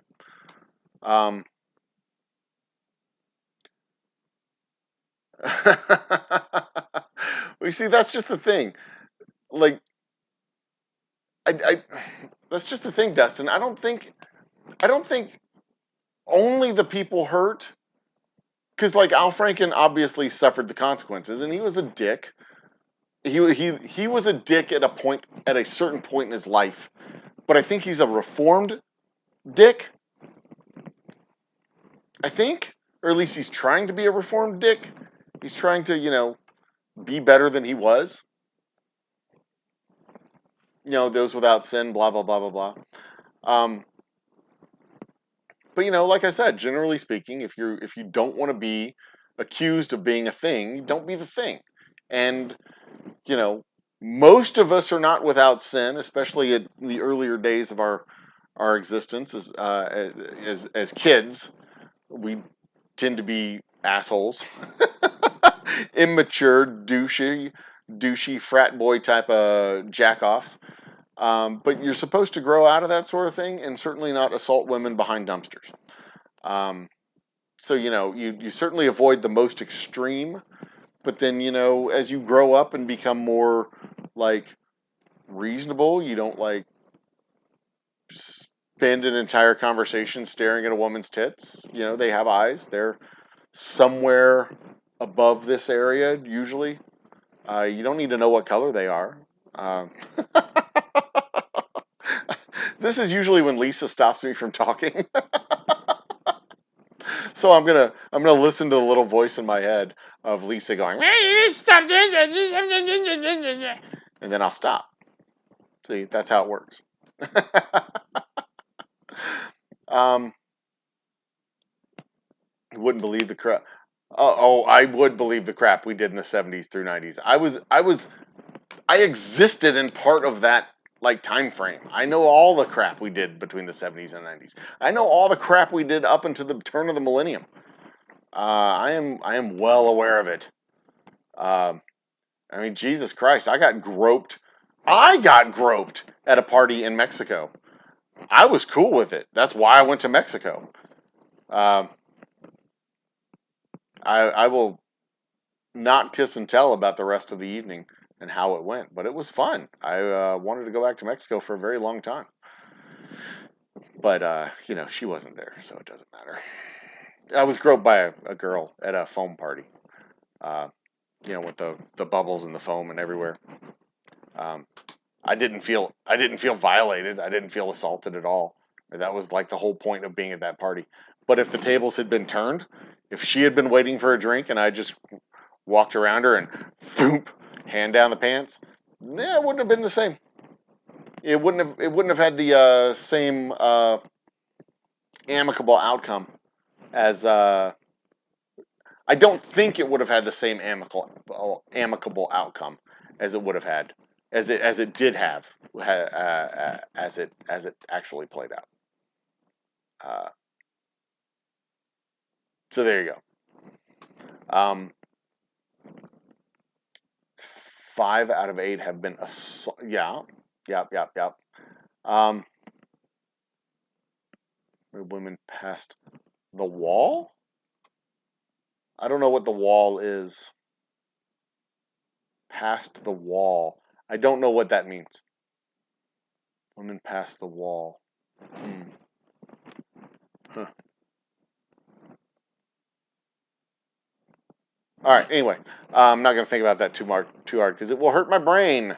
University officer off duty drugged and assaulted a woman. He had a hotel room across the street from where he met her. Oh, a new case. Oh, great. It's always good to have new cases about that shit stuff. Good God. There. I'm not the only person asking the question. Thank you, Jen. 10:34, 10:39. I'm only 5 minutes back. I keep catching up. It's fine. We're not too bad with chat today. Man sometimes sent me a link to some clip. Girl in bikini top. Her.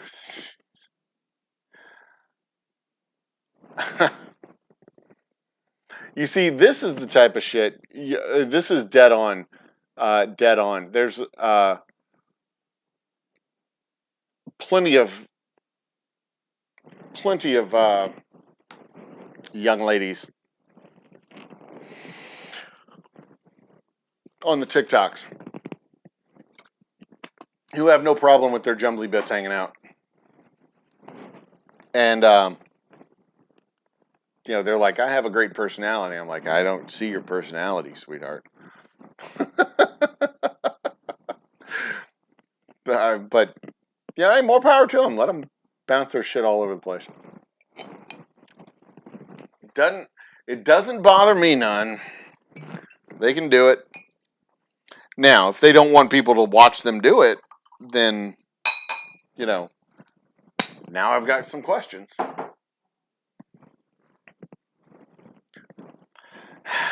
Kind of a double standard, but that's okay. There's a double standard on our side too.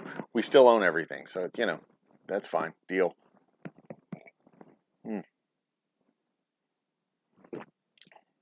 Declining physical appearance due to that wall. That with the wall. I get it. I get it. I get it. Okay. I thought that might have something to do with that.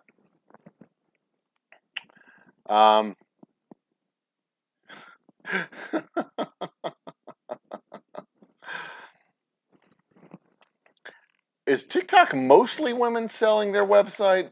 Is it? I mean, there's a lot of women selling their website on TikTok, but there's a lot of food on TikTok too. There's a lot of steaks. There's a lot of steaks, and there's a lot of there's a lot of steak. There's a lot of whiskey. Whiskey TikTok is just trash.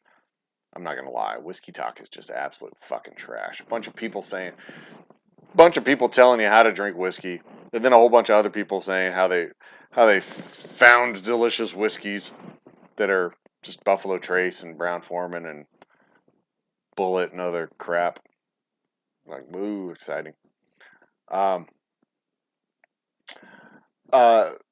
Bacon, it's Divine Leaf.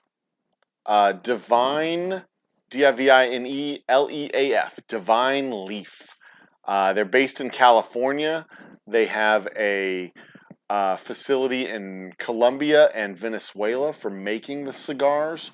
They are in California.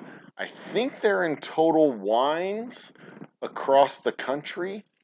I don't know if they're in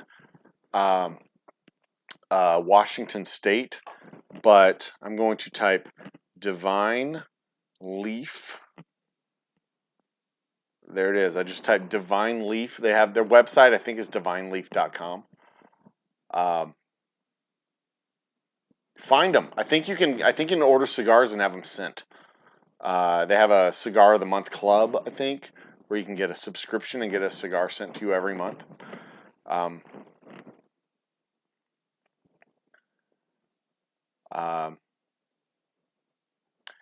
The idea of out-changing all men are a mix of yin and yang. We're all the times good and bad. That's a problem of never. I don't know if we're all times good and bad. I mean, you know, that's a good philosophical question, because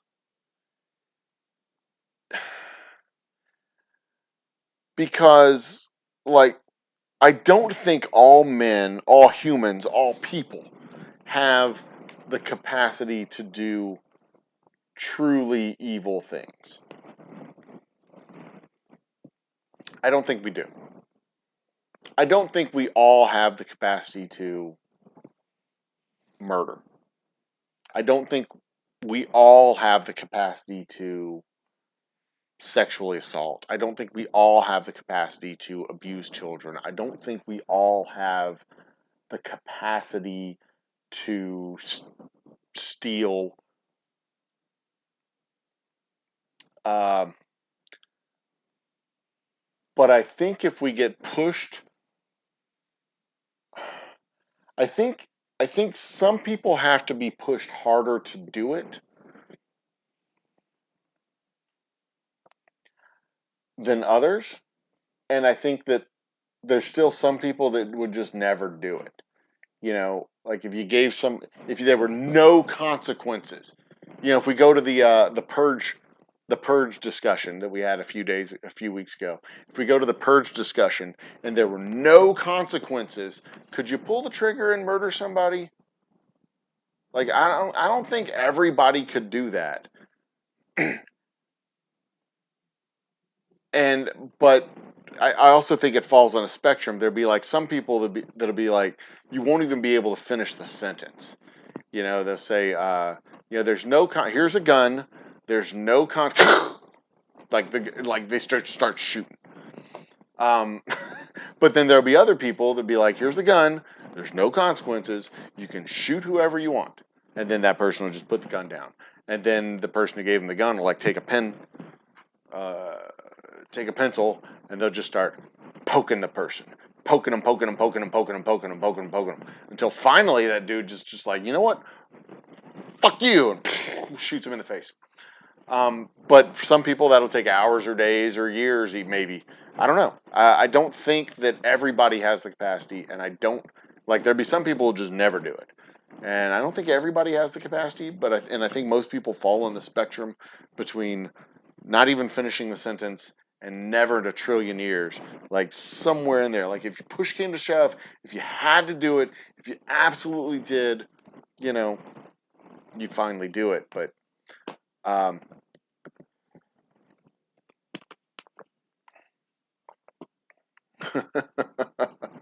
a bit far, yeah, it would be a bit far.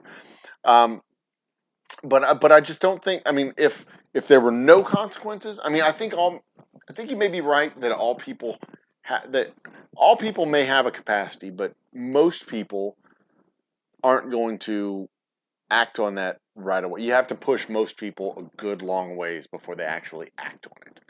And some sins may be easier to bear than others, like theft. I'm hungry. I'm going to steal some food. Easy. I'm hungry. I'm going to murder you and take your food. That's a step far beyond that a lot of people just won't do. Some people will, but a lot of people won't. But I also think that if we end up in some kind of post-apocalyptic Mad Max hellscape, that the only people who survive will be the people willing to take the first shot without being pushed. Because ultimately, in an individualistic society, ultimately that's a relatively selfish world that you end up living in. But in a more collectivistic society, you need people who aren't willing to take that first shot right away. And it's kind of a social order type of thing, a balance of things. That's a really good discussion that'd be a good discussion to unpack. And some of these things like that overlap with other topics and other details, because I've said before that in a civilization of one, there's no such thing as good and evil. You only have good and evil when you have two or more people, because when you have two or more people, you have to decide on what's good and what's bad. Hitting me is bad. Hitting you is bad. Unless it's not bad and then it's good. Like maybe there's a reason you got hit. So sometimes that's good. But hitting me is bad. You see, anytime there's more than one person, there's going to suddenly be rules. And whether it's more morality rules, good and bad, good and evil, or whether it's legal rules, administrative state rules, and stuff like that, it depends. But that would be a really good discussion, a really good topic. Are all men good and bad simultaneously? Is there such a thing as good or bad? Or is it a balance of the two? Is there a dog that you have to feed? Interesting.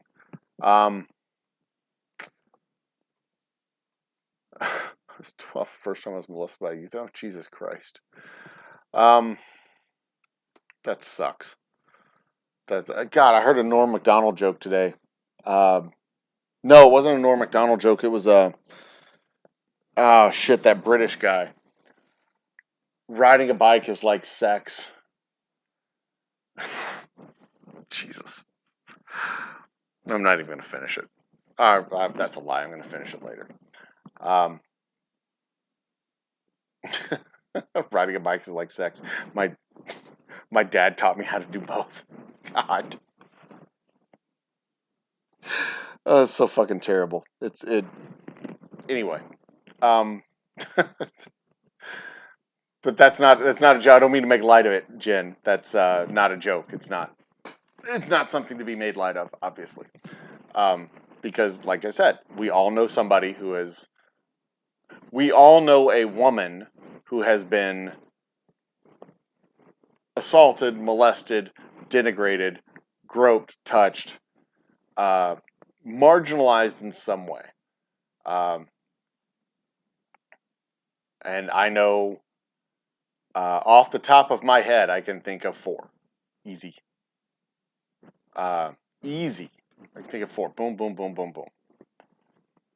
Um,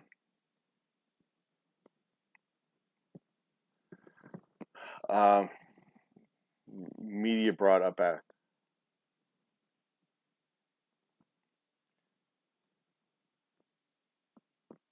Well, and also, it's important to note that women speaking out now about things that happened when they were younger are speaking out about the reality that they had to live through. So if it happened 30 years ago, um, if we were, if you were groped as a child, if you were molested as a child, I mean, even adult grown ass fucking men are speaking out now about things that happened to them in the church and in Cub Scouts and in Boy Scouts when they were kids.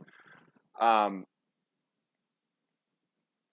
and it's, not because uh, they're over the hill and nobody loves them anymore and they're not pretty enough to be, whatever. Uh, it's that they finally have the courage to say it, and we're finally in an environment that will accept it when it gets said out loud.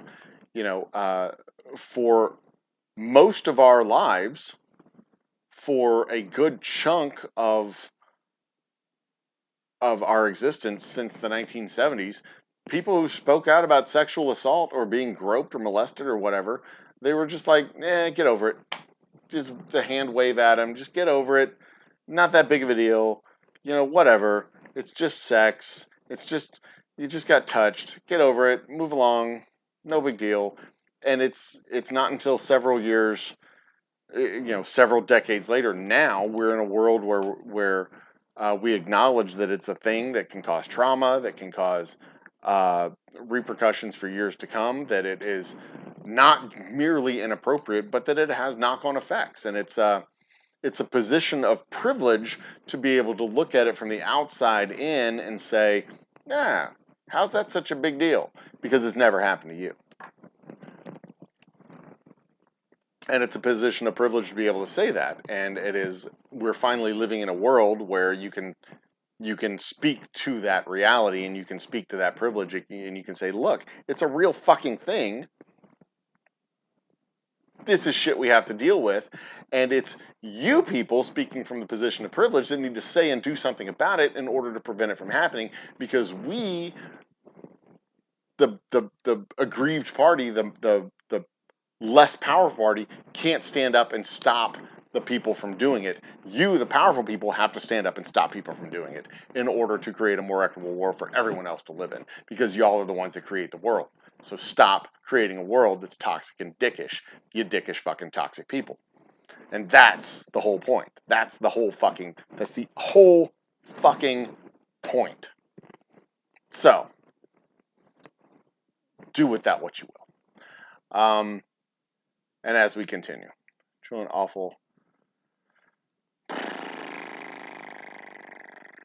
Yes, it is truly awful. And you see, when the reasonable voices get dismissed and silenced and passed off, then that's when the reasonable voices stop being so reasonable and they burn the whole fucking place down around it. A riot is the rhyme of the unheard was a line said by a modern minstrel, so to speak. If you don't listen to the reasonable voices get very, very loud and start carrying pitchforks and torches, and they burn the whole fucking place down. Lazy Nate, we started the show at 10 o'clock, man. But I'll add Lazy Nate to the list to get another slice on the wheel of doom and glory. Congratulations, Lazy Nate. That box right there is the one we're spinning for. Can we see the whiskey inside the box? Can you see it from there? Yeah, there it is. 4 bottles of whiskey, straight whiskey, special reserve, double oak rye, and Boomtown bourbon, along with a delightful cigar from a national cigarist, cigar rolling factory, whatever. Um, um, user did discriminate. Yep. And you questioned. Uh, he may have spent. Oh, that's your abuser. Yeah, what a dick.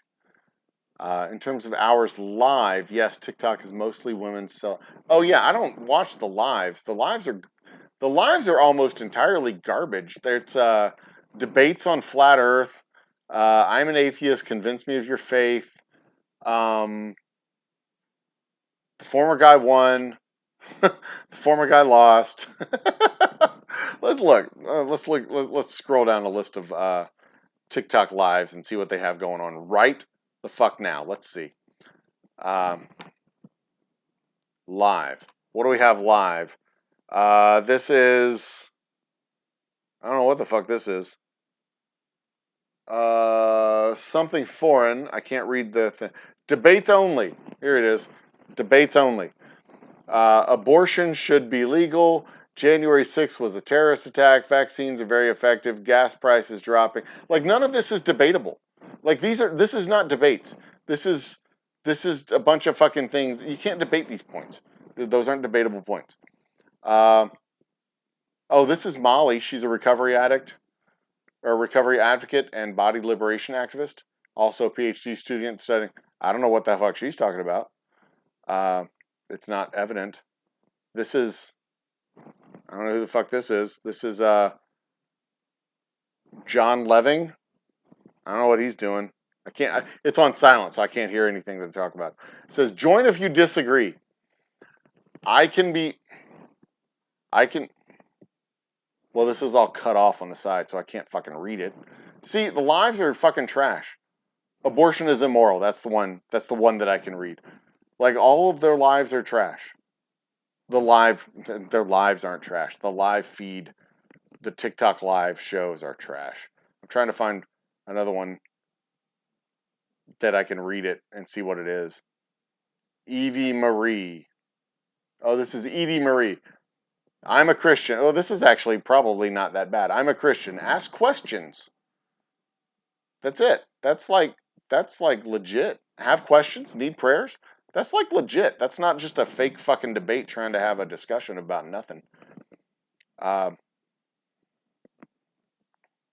here's a good one. Midweek chat, State of our Union. Retail spending up, Liz Cheney out, Inflation Reduction Act signed. That's it. That's the fucking TikTok's trash. TikTok is absolute complete trash. So anyway, um, you love the short on drinking whiskey neat. The recent one, I love the idea. Like, look, I've had that thing for the big ice cubes. I've had that tray, and I haven't really liked it because it's a soft plastic tray. It's like a rubber tray. So when the ice cubes expand, it actually expands inside the tray. So they don't end up being perfect cubes. They end up kind of being swelled on the side. But then I had the idea of actually taking a Tupperware container it's an old ham. It's an old ham container from Jimmy Dean or wherever we got it from. And you just fill it with water and freeze it and dump it on the counter, cut it up into 6 pieces. You get 6 pieces of ice out of that thing. And it's free.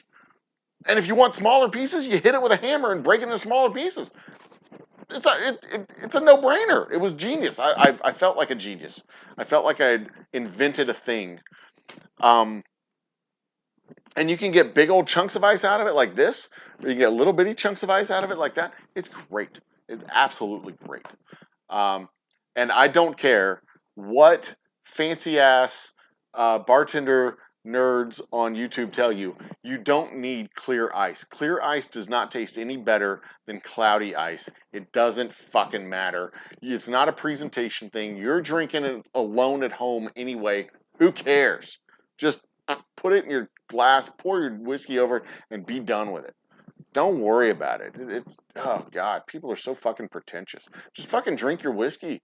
Just drink your whiskey. Who gives a shit if it costs $300? Drink your fucking whiskey if it costs $10. Drink your whiskey. If you like it, drink your whiskey. Who gives a shit? Ugh. People drive me absolutely bonkers sometimes. Like, this is how you can make your $10 whiskey taste like a $30 whiskey. Oh, here's an idea. Buy $30 whiskey. Don't buy $65 worth of shit to do to your whiskey to make it taste like a $30 whiskey. Because it's not going to taste like a $30 whiskey. It's going to taste like a $10 whiskey that you put seasoning salt on, because that's what you're doing. Don't put seasoning salt on your fucking whiskey. Just go buy a better fucking whiskey that you like. Quit doing shit to whiskey you don't like to try and make it taste good. It's never going to taste good. You're just putting lipstick on a pig. Stop it. Pour it out. Buy better whiskey. Quit being dumb. People fucking drive me crazy sometimes. Drive me absolutely bonkers. I bought this $112 10-gallon barrel, and I put my whiskey in the barrel, and then I put some brandy in with the whiskey, and then I add some seasoned salt, and then I put some crab oil, and then I stir it all together, and then it becomes tasty whiskey. And like, you just fucking, God, quit buying rot gut.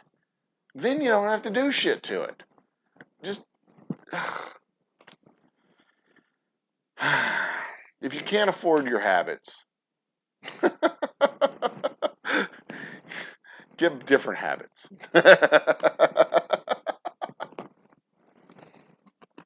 Yeah, we can't afford to give out good whiskey. We have to buy shitty whiskey and get a bunch of expensive shit to do to whiskey. Ugh, fucking people. You just want to slap them sometimes. Sometimes you just want to like hold them and hug them because somebody clearly hurt them. But sometimes you just need to. People just need to be slapped. It's true, absolute truth. Oh. Nixon was not a crook. You're funny. Never heard of Divine Leaf. Your description reminds me of acid cigars, though. First ever was a 1400cc. They're a relatively small company. They're making moves. They're pushing.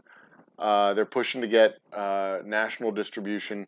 The owner is a dude from my town here, Humble. We actually went to the same high school, so good guy. Has a proper phone number with the proper area code from here in the Humble area. So you know. Anyway, I think for all of us who are terrified to question you, Nixon was a crook, a smart one who ticked off the wrong people.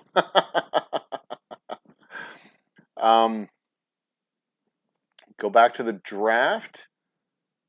Wait, what? Go back to the draft where we turn anyone into a soldier, and everyone pulls the trigger in a war. So yes, everyone can. No, I disagree. I disagree. The draft simply shows that everyone who like, some people dodge the draft. Some people dodge the draft. Like, not everyone went in when they were called up in the draft. And even the people who were called up in the draft, some of them had to be pushed harder than others. So even the example of the draft is not entirely accurate. I mean, there's a whole lot of folks from Georgia that had Canadian accents in the early 70s.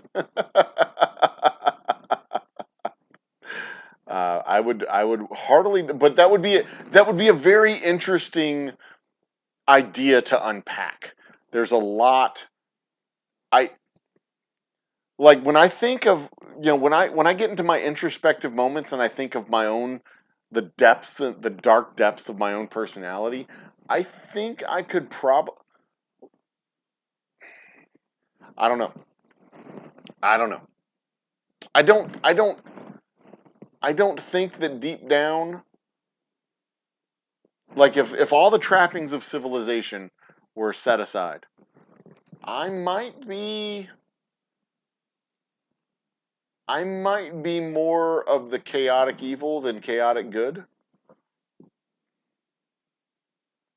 Like, if I need food, I'm going to go get food. I don't give a shit if it's in a store or in a house, or if you've got it, I need it, I'm going to get it because I'm hungry.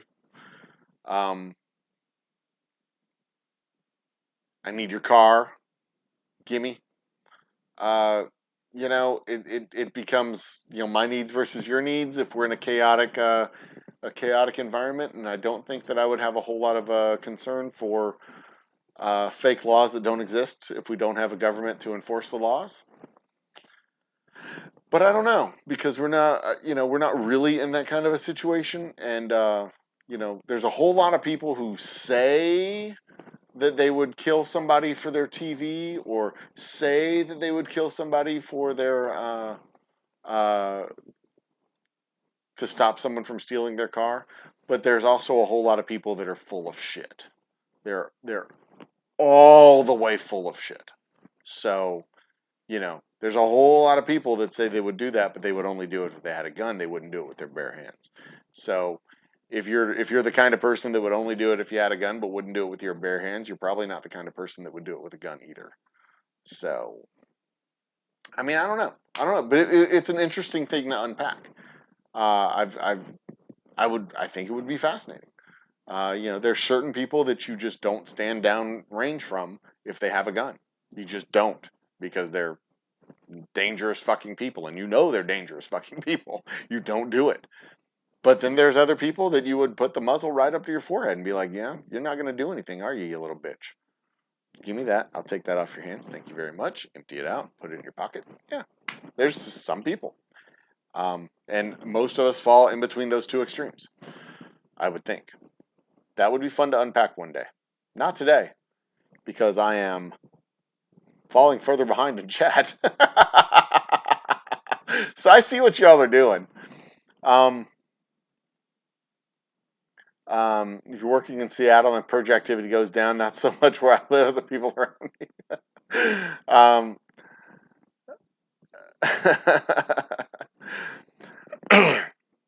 A lot of good stuff, some bad and not so good. Yeah.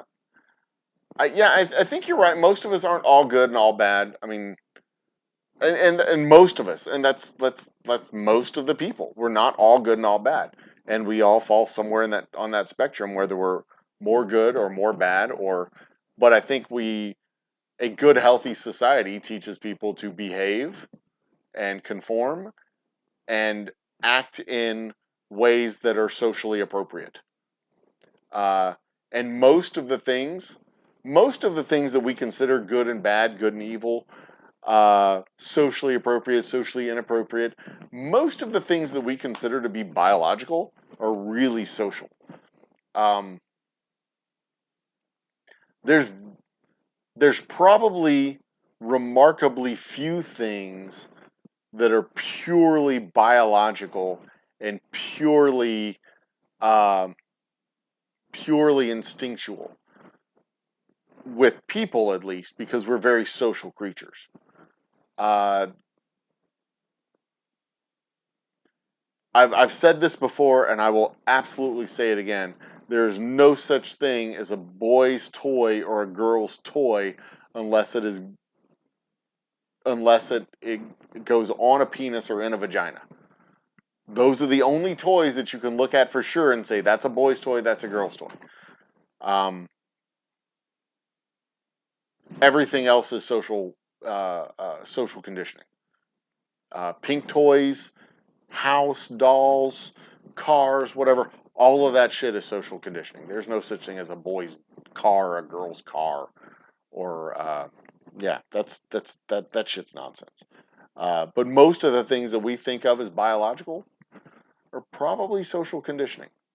And that would be another fun thing to unpack on a Wednesday night philosophy hour.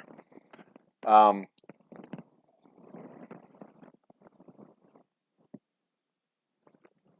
Non-bang switch pullers.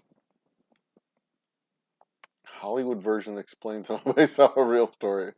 non-bang non-bang switch pullers. That is a interesting way of phrasing that. Non-bang switch pullers. Wow. Lingering cough from the vid, but otherwise PG keen. I didn't know you had I didn't know you went down with the virus. Sorry about that, Nate. Glad you're feeling better though. My neighbor's 95, never fired a shot in Korea. Interesting. Remember Brock. Huh. 95, never fired a shot in Korea. Well, for what it's worth, uh, Jesus Christ, I have to focus up in heavy water. For what it's worth, I've never fired a shot in Korea either.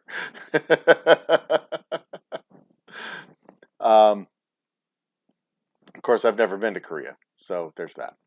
Highly decorated army man, confused Gary Ruffalo, had to fight to stay in. Yeah, interesting story. Uh, interesting, fascinating. Anyway, okay.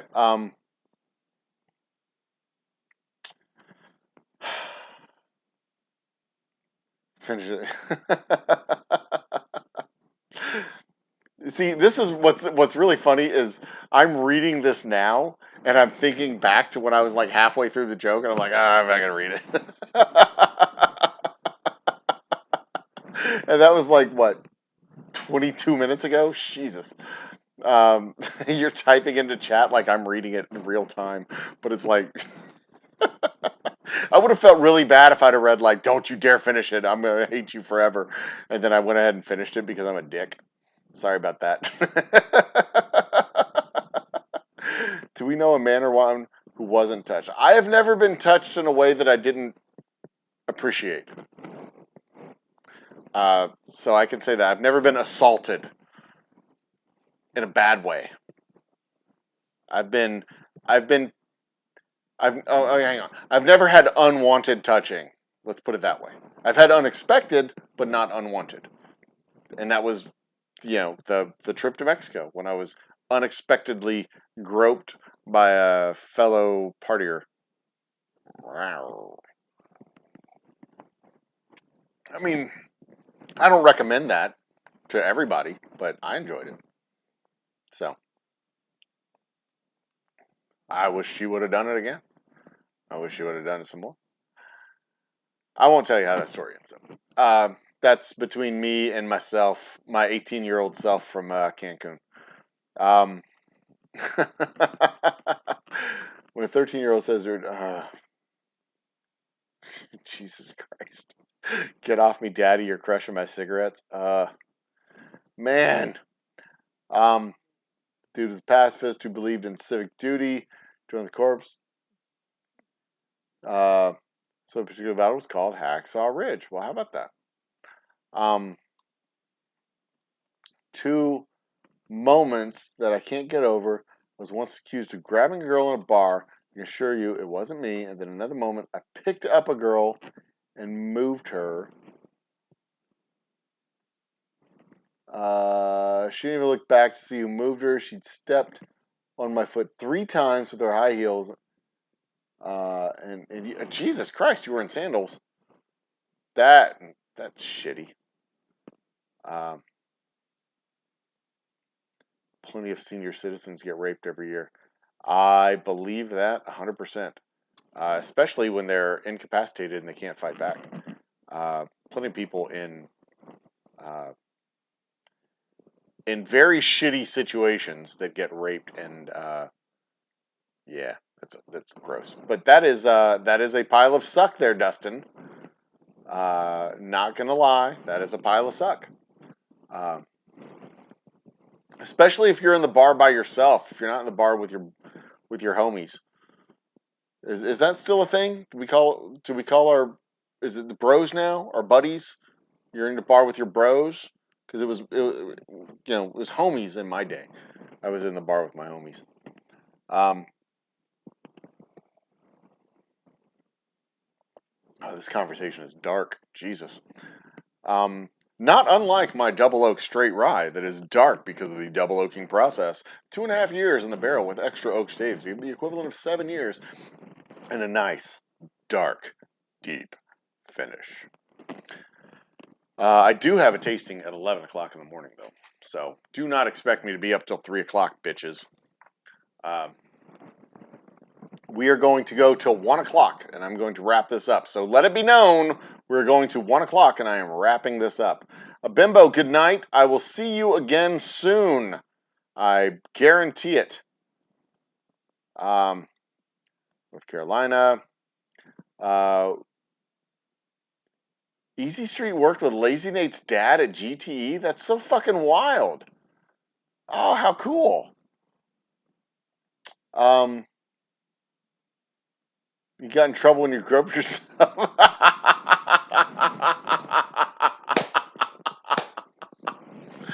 I try to grope myself in private so that people don't see it. Otherwise, people look when I grope myself in public, and we don't want that to happen.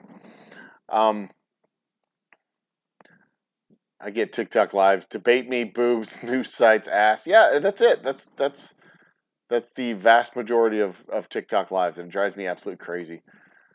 Convince me that the world is round. Convince me that the world is flat. Let's debate round one. Like, those aren't fucking debates, you fucking idiot. Shut up. Ugh. Anyway. All of my whiskeys are in the $30 to $50 range. Thank you there, Nate. Thank you there, Dustin. What is it when men hit that point? The wall? I don't think men hit a wall. Already at the wall stage one. I don't think. See, that's the doubles. That's one of those double standards that we benefit from. When we age, we become dignified. We become dignified, and we become weathered and handsome and wizened. That's what we become. We become. Hang on, let me see if I can do it. We become wizened.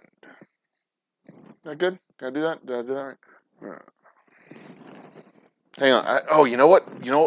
This really works. Hang on. I got something. Hang on. I got the thing. I got a thing in here that will do the trick. This is the no, not there. I used to have a thing in here. Where are they? Over here? Come on. Somewhere in here. All right, not in that drawer. Maybe it's in this drawer. We got one right in here. Oh, you know what? I'll just use these. Here we go. This is what we do. Let me read that. See, this makes us very distinguished. We just add the glasses, our reading glasses. Hang on. Let me put on my reading glasses. And then we, yeah. That looks good. Okay. I'll sign off on that. That's good. And then that's how we go from fun to professorial, just like that. You see? And then the beard goes from dark brown or black to a little salt and pepper, a little bit of gray in the beard, and they're like, ah. Then we get a little salt and pepper in the hair. They're like, ah. But a girl gets little streaks of gray in her hair, and they're like, oh, she's dead. Put her on the ice floe. Fuck her. Send her out to the polar bears. She's gonna die. Like, women in Hollywood disappear when they get a little bit of gray, but men, when they get a little bit of gray, oh, now they become the love interest to the 25-year-olds. See, that's how it works. That's the double standard. There's no wall for guys. We have to be like, oh shit, even old fucking dudes. Like, Walter Matthau was getting roles when he was like 900 years old.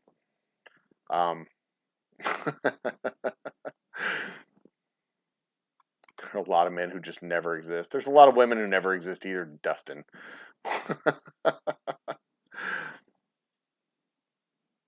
Vanessa Kitty's in the house. Cheers, Vanessa Kitty. Add you to the list as well.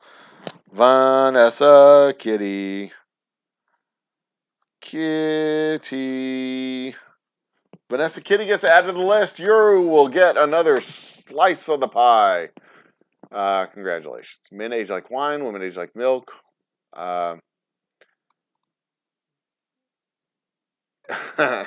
That's, yeah. I mean, you look at roles for leading men in Hollywood, and that's like the cultural like front lines. As guys age, they continue to get roles, even into their older years. They continue to be action heroes. They continue to be stars. They can continue to be love interests. Continue to do all that. But when a woman, if she can't pass for 25, 30-year-old chick, she's she is dead to Hollywood. You turn 40, and you might as well just walk into the guillotine yourself, because they do not want you anymore. It is I may be over dramatizing about it, but maybe it's 45 now. But I mean, when was the last time Helen, what's her face? Helen, not Mirren, Helen Hunt played a role? When was the last role Helen Hunt was in? It's been at least 15 years, right? I can't think of the last thing. Has she been in anything since Twister? Since that movie, What Women Want? Not What Women Want. What was that one with Jack Nicholas, Helen Hunt? Uh, what? Oh, fuck it, I don't know. It doesn't matter. As an NGO, I work primarily with men. They're tender souls, men. Men aren't given credit for the humanity that they actually possess. That is yet again the double standard that we live under. Steve Erpenbeck joins the party. Erpenbeck. And you see, Steve, the reason I think I'd tend more towards chaotic evil than chaotic good is, at least in the early, let's say the early stages of post-apocalyptic world, right? I think I would probably tend towards more apocalyptic or chaotic evil, because I would be less concerned about other people's survival and more concerned about mine and my immediate connections' survival. As the apocalypse continues and you move past the holy shit, what are we going to do stage to the okay, how are we going to get through this and what are we going to do next stage, then I may move more towards the chaotic good, but I don't think I would ever make it all the way to the lawful good stage of, oh, maybe I would. I don't know. Because, there's chaotic evil, chaotic good, and lawful good. I think there's such a thing as lawful evil and lawful, because they're polar opposites. It's not a straight line spectrum. It's kind of a grid, right? So I think I would tend more towards the the chaotic evil is looking out for yourself, not worrying about doing harm to others, just making sure that you get what you need and you get done what you need to get done. Kind of like Loki, right? At least Loki in the early Avengers. Where Thor would be, no, Captain America would be the lawful good, always do the thing, right? They kind of shift between him and Iron Man. They kind of flip between chaotic good and lawful good. And the lawful evil, I suppose, would be Thanos. No, I think Loki would probably be lawful evil and Thanos would be chaotic evil. Oh, maybe. Fuck it. I'm going off the rails. Fuck it. Don't worry about that. Ignore me. So what I'm thinking is I would probably be more like in the early stages, like I got to keep my tribe safe. Like me and my people, we got to be safe. I'll fuck you up if you come anywhere near me.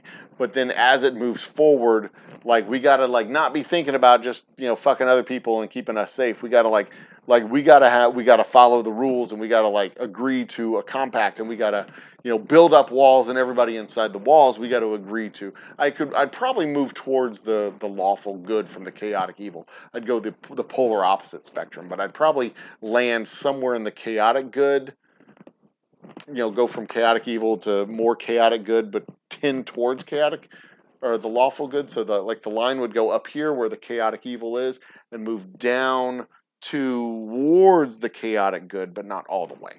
You know what I mean? That's kind of what I think would probably, like in a true apocalyptic scenario. It's like, fuck everybody else. Me and my people, we're going to stay safe. I'll cut off your hand and take your food if that's what we need to do. But then towards the end of it, it's like, we got to build walls, we got to set some laws, we got to set some rules, we got to agree to abide by some standards inside these walls. The rest of the world, fuck them. I think that's kind of like, knowing my personality, not that I've given a whole lot of thought to this, I've given a lot of thought to this. I think that's probably how my own personality, how I would tend over the course of the progression of the apocalypse. And I think we see that in the Walking Dead series, where the characters kind of vacillate between the chaotic good and the chaotic evil, and the lawful good, and back to chaotic evil, and back to lawful evil. You know, like, we'll do bad shit, but we have a code that we live by, and then they go back to, they kind of go back and forth all through the spectrum of alignment. There we go. Anyway.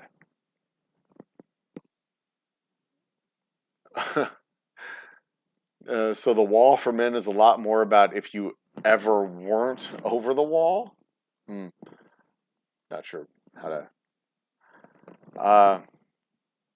You wouldn't do it with your bare. It's just accepted. Killing for direct. Chat is dark. Remember when we were talking about Spiro Agnew? How the fuck did we get all the way over here? Anyway, thing is, even if it wasn't illegal to assault, murder, rape, or assault other people, most people, yeah, exactly, most people wouldn't do it because they don't want to inflict harm on other people. Most people wouldn't do it because there's like that delineation between inflicting harm on other people and not inflicting harm on other people. But I think that there's a good chunk. Addie Pickle is in the house. What's up, Addie? I don't think there's a lot of people who would go out and intentionally seek out to cause harm to people. But I do think there's a lot of people that would not shy away from it. But I also don't think that that's the majority of the people. There's a majority of the people fall in between, where they would try to avoid conflict and de-escalate situations and just move along. I really do.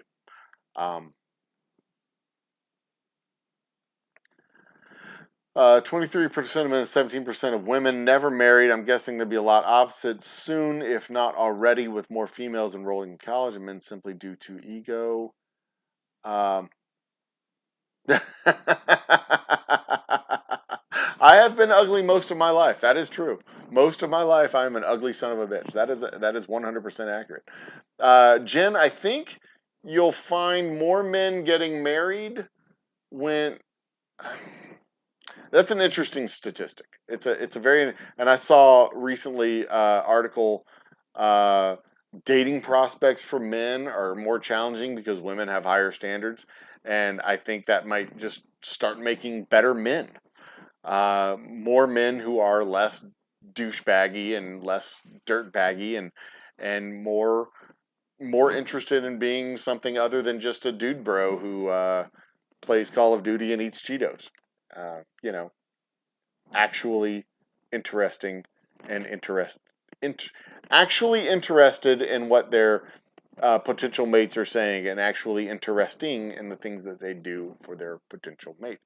And it may actually make better potential mates too, because they'll just be more interested in the things that dudes do and say, and it goes both ways. So we'll see. It's gonna be interesting. I'm very glad that I'm not dating.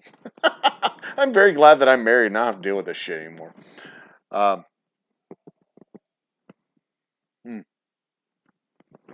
Unwanted versus unexpected. Countless women who weren't my type grabbed my butt, and some gay guys have really crossed the line. Hey, some of the best times I've had have been at gay bars. I've gone to gay bars and not bought a single drink for an entire evening. It's been fun. Addie, it was good to have you here. Bye.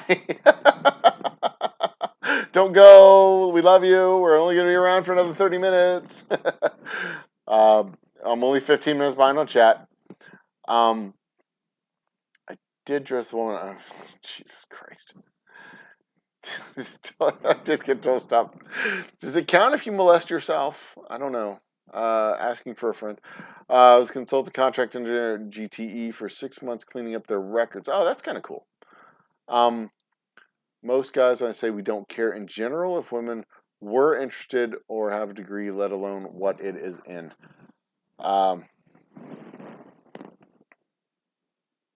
Yeah,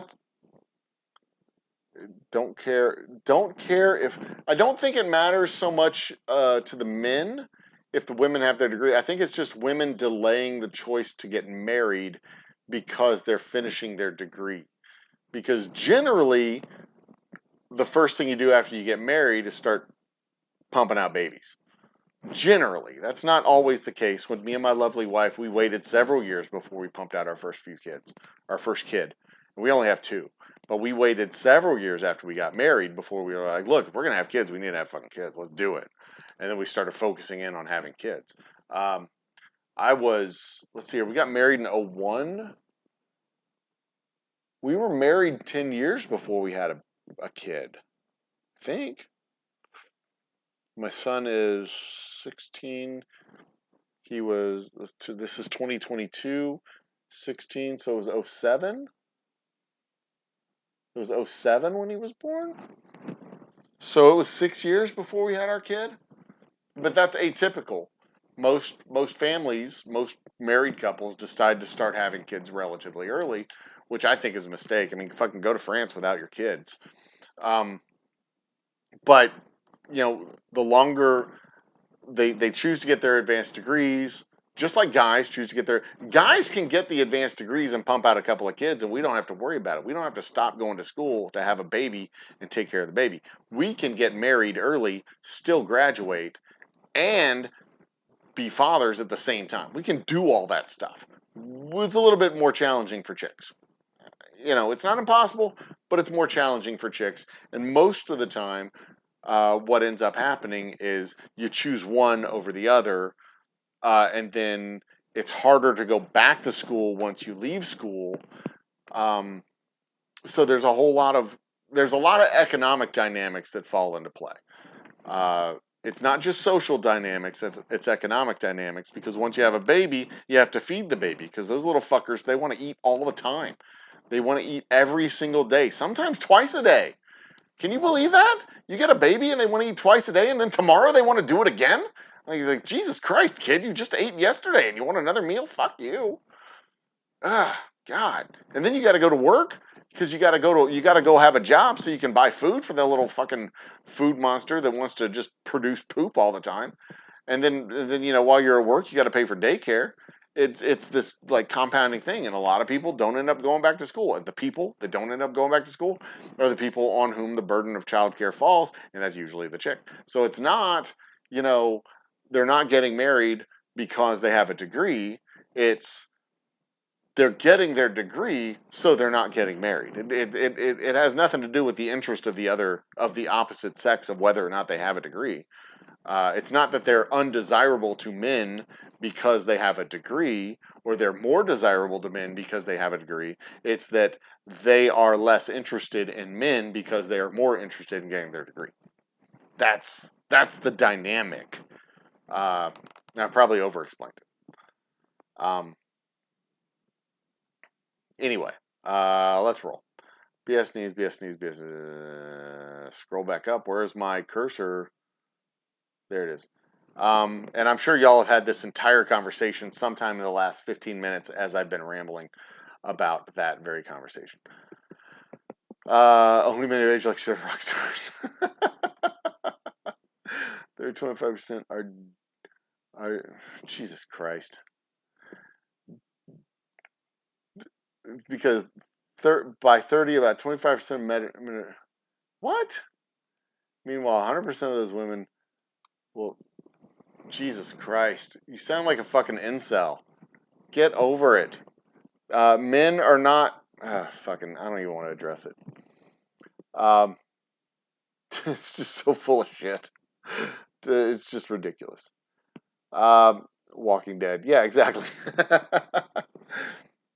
uh, I kind of want to see Umble rewatch The Dark Knight now.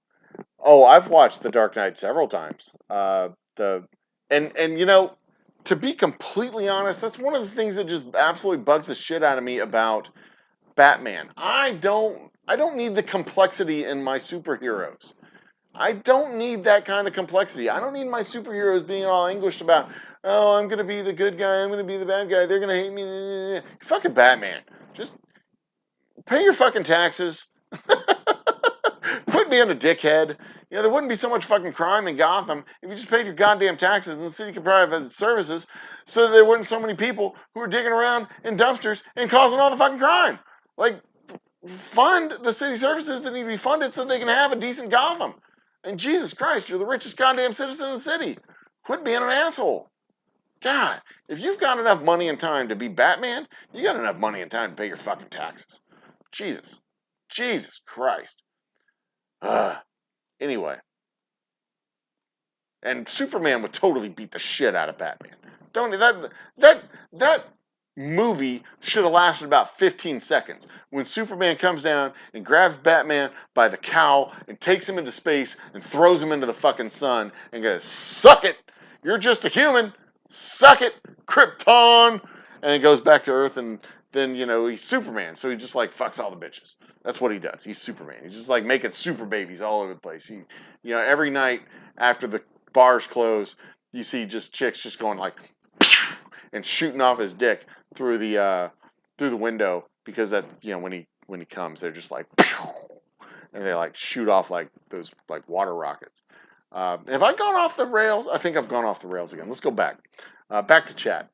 Um, uh, have I inflicted harm on other people? I have certainly inflicted harm on other people. I'm certain I have. But I don't seek it out. I don't do it on purpose. I'm sure, just by living my life and going through, anytime you interact with people, there's a chance you've inflicted harm, and I am certain that I've inflicted harm. And yeah, it's something you've done. I haven't like intentionally gone out and punched people in the face, but except for one guy, but he deserved it. He had it coming. But no, I haven't intentionally inflicted harm for the sake of inflicting harm. I'm sure I've inflicted harm just because of carelessness and a lack of concern, a lack of attention. Mm.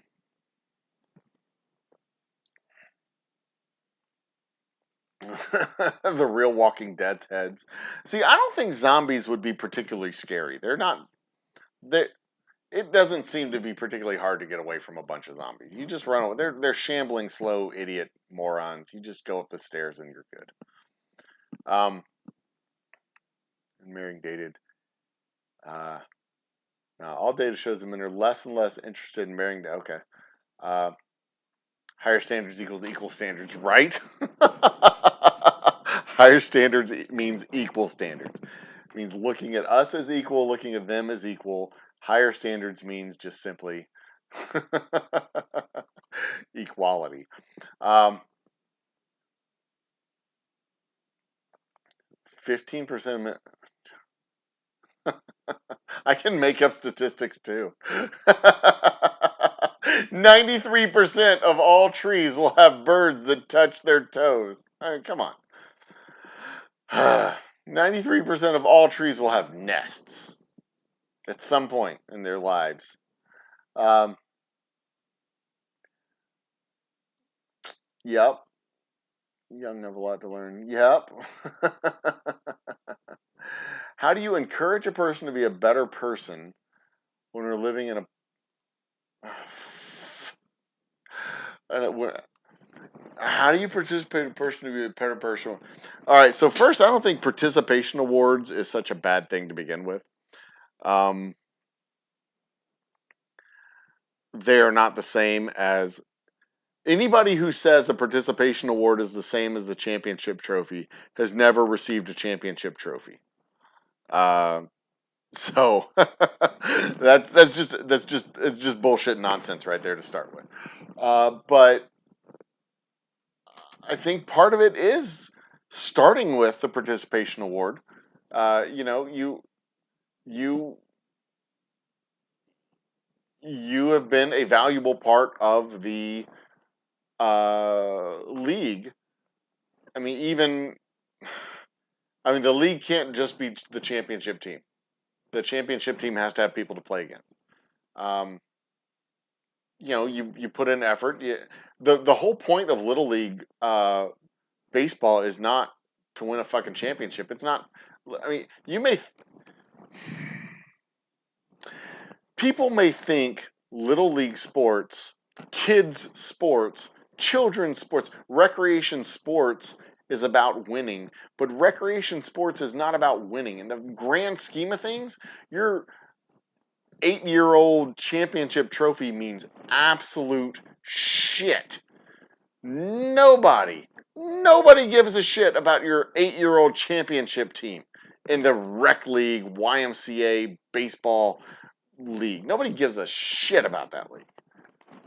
You're all participate. You're all getting participation trophies. Just some of you get participation trophies that are bigger than others because nobody gives a shit.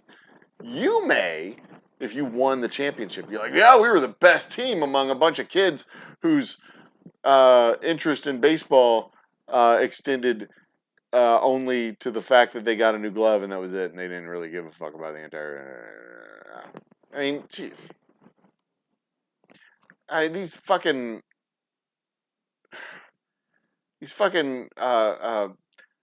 Gen X baby boomer burnout kids who were like, thinking that the shit that they did was important. Like, get over yourself, man. Your fucking rec league softball team, like, winning is everything. Like, it's a rec league softball. You're sliding into second base in your rec league after work softball team. Fuck you, dude. You're lifting weights to prepare in spring training for your beer league softball tournament. Fuck you. Nobody cares. Nobody cares. You're playing beer league soft. They have a keg at first base. Are you kidding me? Nobody wants to see you slide into home and slow pitch softball. Nobody. It is fucking ridiculous. Everybody's fucking participation. Every league is a participation league, unless you're in an actual competitive league. And I'm telling you, most of you are not in competitive leagues. You don't know what a competitive league is. And when you do actually get into the competitive leagues, getting into the competitive league is the participation trophy. You say, yes, I competed with the 14, 15-year-old traveling select baseball league, and it was dope as fuck for the summer that I did it. But for the rest of the people playing Pony League baseball, it's all a participation league. Nobody gives a shit. It's so dumb. Um, what do we have that's not nonsense? Um, but yeah, how do we encourage a person to be better? I mean, that's establishment and maintaining and reinforcing and policing social standards, basic community standards. I mean, we, when you're on a social platform, they have community standards, and community standards are enforced by the powers that be on the social platform. They encourage you to be better. They try to encourage you to be better citizens of the social platform. In a neighborhood setting, in a social setting, in a bar, uh, your social circles have standards. They do. They may not be written standards. You may not be cognizant of the standards, but I mean, you may not be able to enumerate them. Rather, is what I mean to say. But you know what they are. You absolutely know. You absolutely know that lines exist where you cross those lines, you will be ostracized from your group. You may not know exactly where that line is, but you know a line exists, and you know if you cross that line, you will be ostracized from that group. And if you don't make amends, you will forever be ostracized. That's how you encourage people to be better people. You make standards, you enforce the standards, you live by those standards, you die by those standards. That's how you encourage people to be better people. It has nothing to do with participation awards. You tell people, sometimes you're more clear about them, sometimes you're less clear about them. But if you own a bar and you have a customer at your bar who is a perpetual douchebag and he roofies girls on the reg, people know who the fucking people are who roofie people. They absolutely know who these people are. They know who the people are. And you rat those motherfuckers out to the bar will ostracize those people. They'll tell them, like, look, you're not allowed to be in here anymore. Get the fuck out. How do I know this? Because I know a lot of bartenders. I know a lot of bar owners. I know a lot of bartenders, and they do this.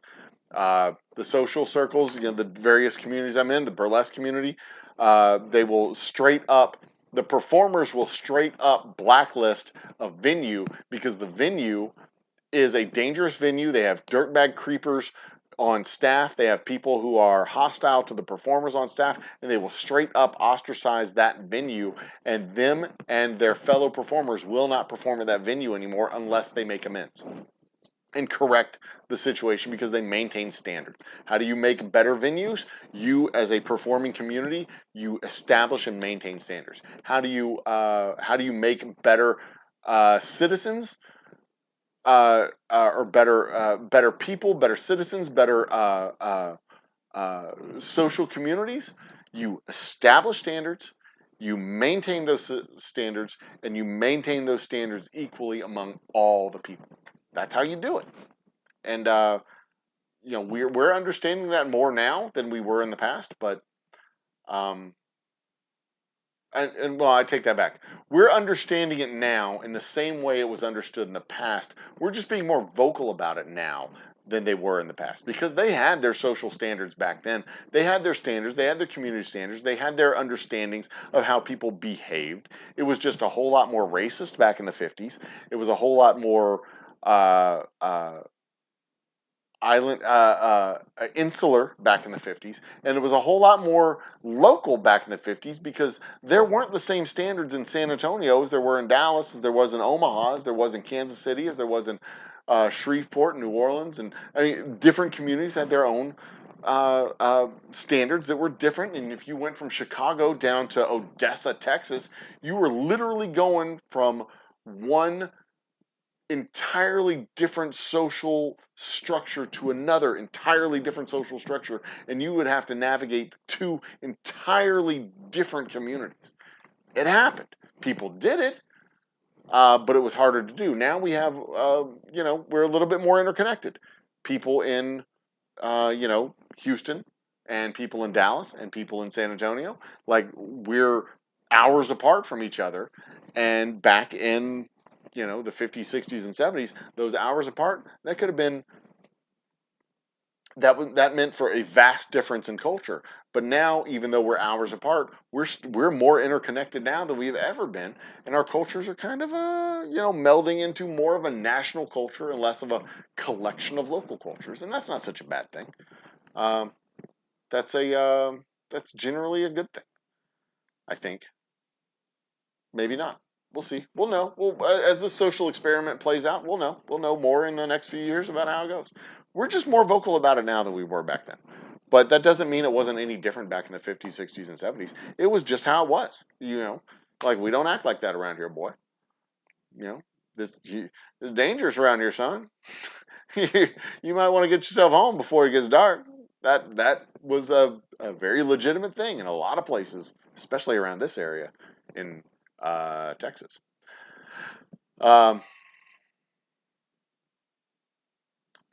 See, that's another good point. There are fewer people when it comes to getting higher degrees later. There are fewer people that stop and go back. It's a momentum thing. It's really hard Okay, and I did it. I left school and I came back after 10 years, but it is really hard. It is really, really, really, really, really, really, really hard. In fact, I left school, I graduated, went and got a job, and then went back to school right around the time we were having babies. Uh, was it my second baby? 2000. He was born right after. Yeah, we had one little baby, and then our second baby was born right after I graduated. So there you go. Let's roll forward. Now we in the elitist world of both partners beginning college. All right, so I am gonna need to catch up because I got 10 minutes. I said we're ending at 1 o'clock, didn't I? And how far back am I in chat? Oh, fuck, I'm 20 minutes. I'm even worse now than I was before. Never get laid like I did in my 20s.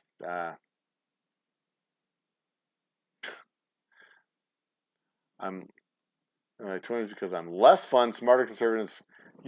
Heavy. You said chicks being more liberal now maybe maybe a deal breaker. It might be that you're more conservative and that's a deal breaker for them. They may not. It may not be that you're turning them down. It may be that you're not qualified. Uh, it could be a case. Could very well be a case. It is not always on them. Um, First shot of 37. Never birthed nothing. Loving my career. Yep. Such ideas. Kill that politics. Um, Women who have advanced degrees want better. Yeah, exactly. Women who want better degrees or have advanced degrees want better men. That is not a problem. Women who want advanced degrees want better men. Be better, comma, men. Um, and if there aren't enough of those men for them, that is not the women's fault. That is the men's fault. But women who want advanced degrees are putting off marriage to finish their degree to then get married, because if they get married before they finish their degree, there's a chance they don't finish their degree. They have their priorities. They want their degree, then they get married. And if perchance they graduate and they've got their job, and then they look around and all the guys are a bunch of navel gazing douchebags who are looking around and going, all these women have advanced degrees and they're too fucking smart and all they want to do is talk about intelligent stuff. Well, it's not on the chicks. It's on the dudes. The dudes are substandard. And that is, yep, that's the world you live in. You don't qualify. Wah, cry me a river. Um, Elitist to go to college. Yeah, that's ridiculous, right?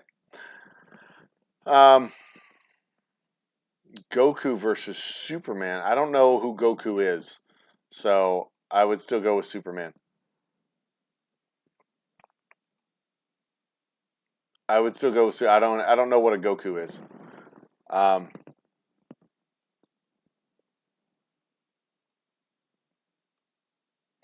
How quickly will I catch up? Where am I at? It's 12:40, 12:54. We're cooking. I may catch up. Uh, doesn't come up. I can pick out the libs from across the street. I can see if they got their blue hair and their tattoos. They're definitely liberal chicks, and I don't want to have to listen to them tell me that they're valid human beings and equal. I'm kidding. We all know they're not really equals. Wink, wink. Anyways, I'm kidding. I'm kidding. I'm kidding. Those who attend college and care about those who don't attend. I'm married because I can still have my own life outside of the house. Yep. Meet others in this world. If you choose to date, marry, etc., it's entirely up. Yeah, I think the social construct the notion that the natural extension, the natural progression is to get married. It was earth shattering back in the 90s um, when Murphy Brown decided she was going to have the baby and not get married. She was going to do it herself. That was earth. That was a whole social warrior uh, bullshit nonsense. The vice president of the United States chimed in on it. Dan Quayle got in on that, of another forgettable vice president, except for the fact that he was so shockingly dumb, and so shockingly useless. Uh, we forget about Spiro Agnew for different reasons. It's just because we want to write him out of history because he was so shockingly corrupt, and we're just like, he doesn't exist anymore. Bye. Dan Quayle was just forgettable because he was as Mike Pence called him up to get advice. I mean, how pathetic is Mike Pence that he had to call Dan Quayle for advice? I mean, it's just like, are there any other living vice presidents? Let's see here. Ronald Reagan's vice president was George W. He's dead. George W.'s vice president was Dan Quayle. He's alive. Uh, Vice President Al Gore. Al Gore's still alive. He's Clinton's vice president. Who was after Clinton? George Herbert. No, George W. He was Dick Cheney. Dick Cheney's still alive. So how fucking God. I bet Mike Pence is afraid of Dick Cheney. I bet that's why he didn't call Dick Cheney. He was like, I'm not gonna talk to that guy. He's gonna fucking ream me out. Dick Cheney like, why are you even letting this happen? This is a stupid fucking question. Why are you even calling me up? This is dumb. Get over here, let me shoot you in the face. Oh my God, Mike Pence is afraid of Dick Cheney. Holy shit, Mike Pence is afraid of Dick Cheney. And then the next vice president was Joe Biden, who's now president. Mike Pence is afraid of Dick Cheney. I mean, I get why he wouldn't call Al Gore, but why? God damn. Maybe he called Dick Cheney and Dick Cheney wouldn't take his phone call. Maybe he's like, fuck you. I'm not even gonna call you. But yeah, Vanessa, I think the whole notion of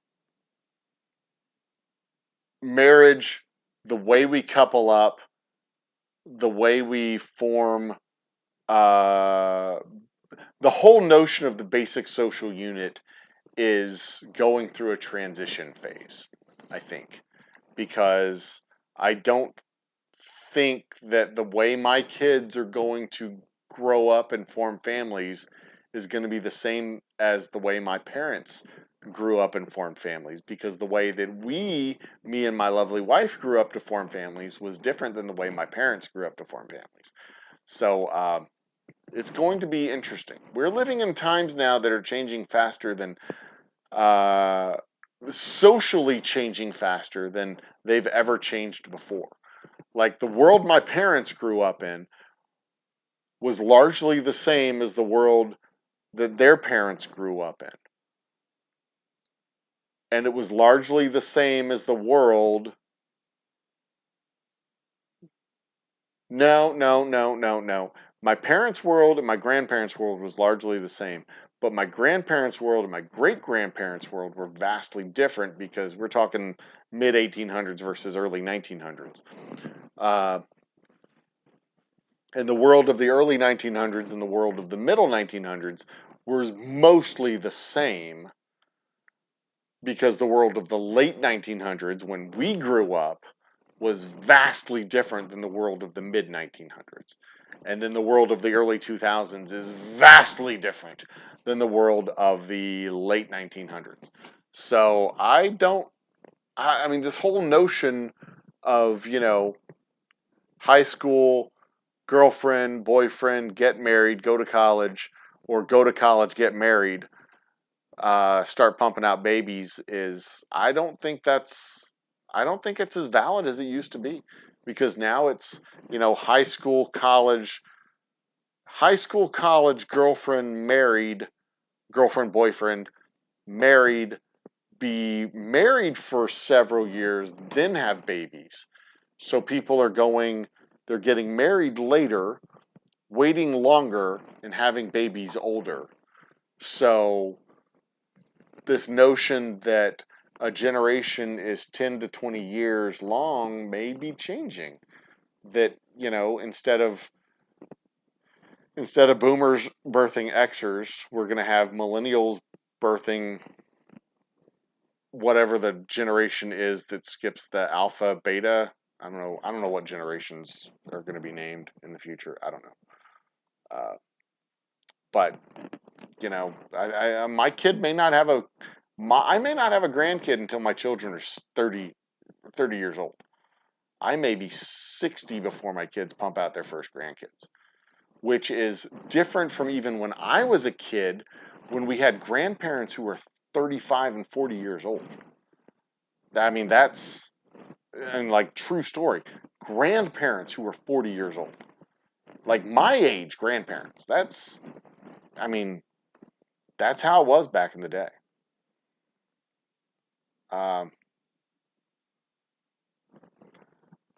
um, yeah, that's not different necessarily today in some smaller communities, but it is definitely not the norm.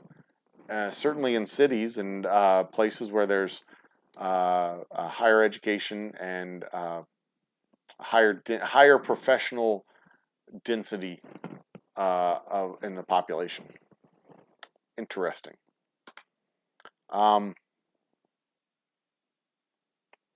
I was happy when my baseball team, I think I was 10. I was playing for the Little League Mets and we won our championship. We had matching jackets that were donated by a local businessman. We won the championship. I sat on the bench. So I batted in every game. I played in every game, but I was a substitute. I sat on the bench. I played right field because I was very bad at what I did. Uh, but we won the championship that year. I think we went undefeated. Um, I ask, what do you want to leave behind upon this world? It's a good question. I want to leave a whiskey distillery behind on this world, a very successful one, hopefully. Um, where are we at? 12:45. Oh shit, I'm not catching up. It's after 1 o'clock, and I'm not caught up. Um,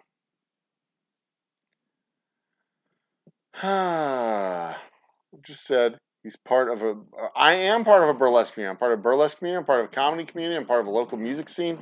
Let's see here: burlesque, comedy, local music, uh, sideshow, um, independent artists, uh, painting artists, independent like art scene community.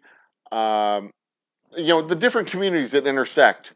A lot of them intersect around me. Not that I'm like a hub of it's just that I'm a part of. I have sought out these uh, creative type people, and I know them. I know they. A lot of them know each other because they participate with each other, and I've met like the burlesque community. I met through the sideshow community, who also introduced me to from sideshow or burlesque. No, sideshow introduced me to burlesque, introduced me to the independent music scene. That introduced me. Burlesque also introduced me to the comedy scene, which got me to uh, back to the sideshow, which introduced me to. No, the comedy guys introduced me to actually the science folks and art scene. Like all these different communities like overlap, and when you go out and meet a whole bunch of people, a whole bunch of disparate people, like they you put them all in a room together, you're like, why the fuck are you people all here together? But oddly enough, they know each other. It's just part of networking and being part of these communities. It is fascinating. The people you meet and the places you go. Um, Cause you got lucky, you're a good woman, da da da da da. Self-policing. What was that? John. I am really glad that I can foster good conversation in my bar here. It's called self-policing. Happens to a lot more than what's usually depicted. Oh yeah, self-policing happens all the time. Uh, you learn to behave yourself. You don't just go into a bar and pull out your penis unless you're Louis C.K. Man goes into a bar, pulls out his penis. Bartender says, "Hey Louis, what will you have tonight?" He says, "I'm just going to come in this plant," and then he leaves because Louis C.K. is a weirdo. Um, uh, why would you limit dating others? Bars open. um, Math science, always in the words fishing and camping. Uh, I shall complete another degree in 2025. Ooh, is that so? You're getting another degree 2025? You got to tell me what that degree is, Vanessa. I am curious. Is it math related? um, you're not exactly wrong. Dragon Ball Z. I have never. Oh, you know what? I have heard of Dragon Ball Z because Dragon Ball Z is in Fortnite right now. And I mean, I've heard of it. I don't know anything about it, but I know what a Kami is, and I know what the cloud is there's some kind of cloud that's called a Nimbus, I think, where you can like float on the cloud, but I don't know anything else about Dragon Ball Z. Sorry. Uh, I guess that means Goku is a Dragon Ball, is one of the Dragon Balls, and then uh, does that mean is the Goku inside the Dragon Ball, or is that what the Dragon Ball is? And is the Dragon Ball like a thing you like a Pokemon ball where you like throw it at the monster and it goes, but except I guess you fight other people. I don't know. I don't know how it works. I just know what a Kamehameha is, and you jump up in the air and you go Kame, Mami, Ha! And like a burst of energy comes out and it like obliterates everything in its path, and it's just dope as hell. Go check out our Twitch streams. Anyway.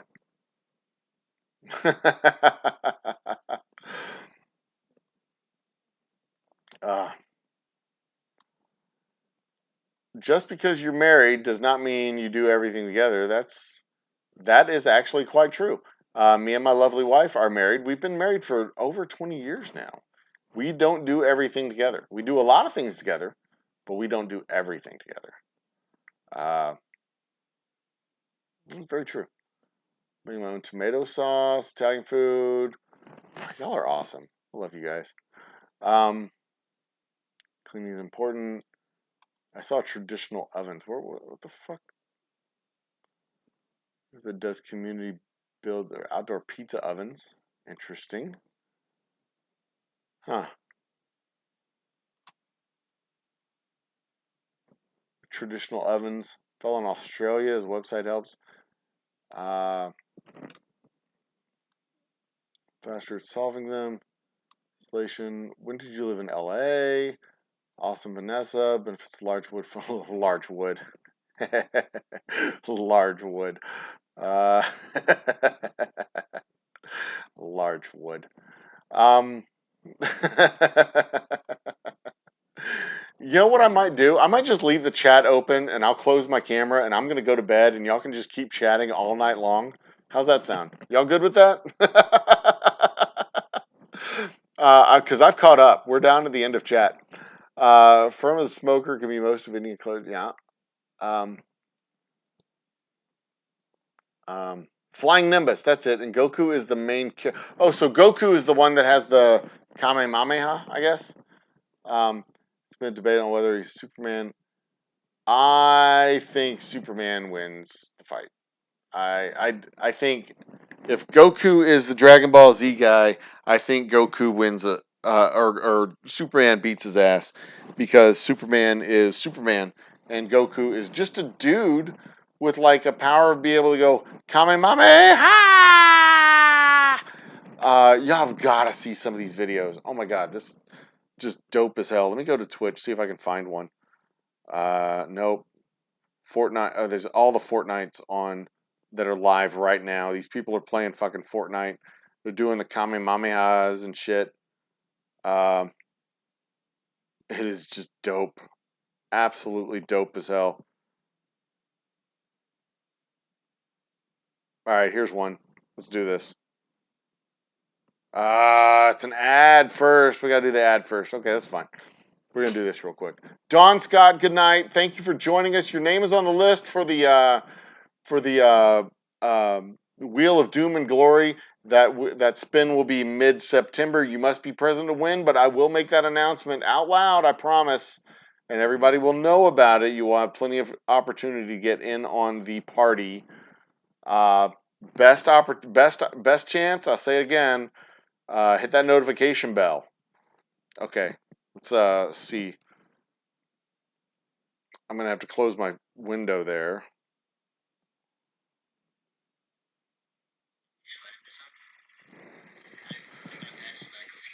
Are we gonna get the Kamehameha? No, they're in Storm Circle. I'm watching Twitch.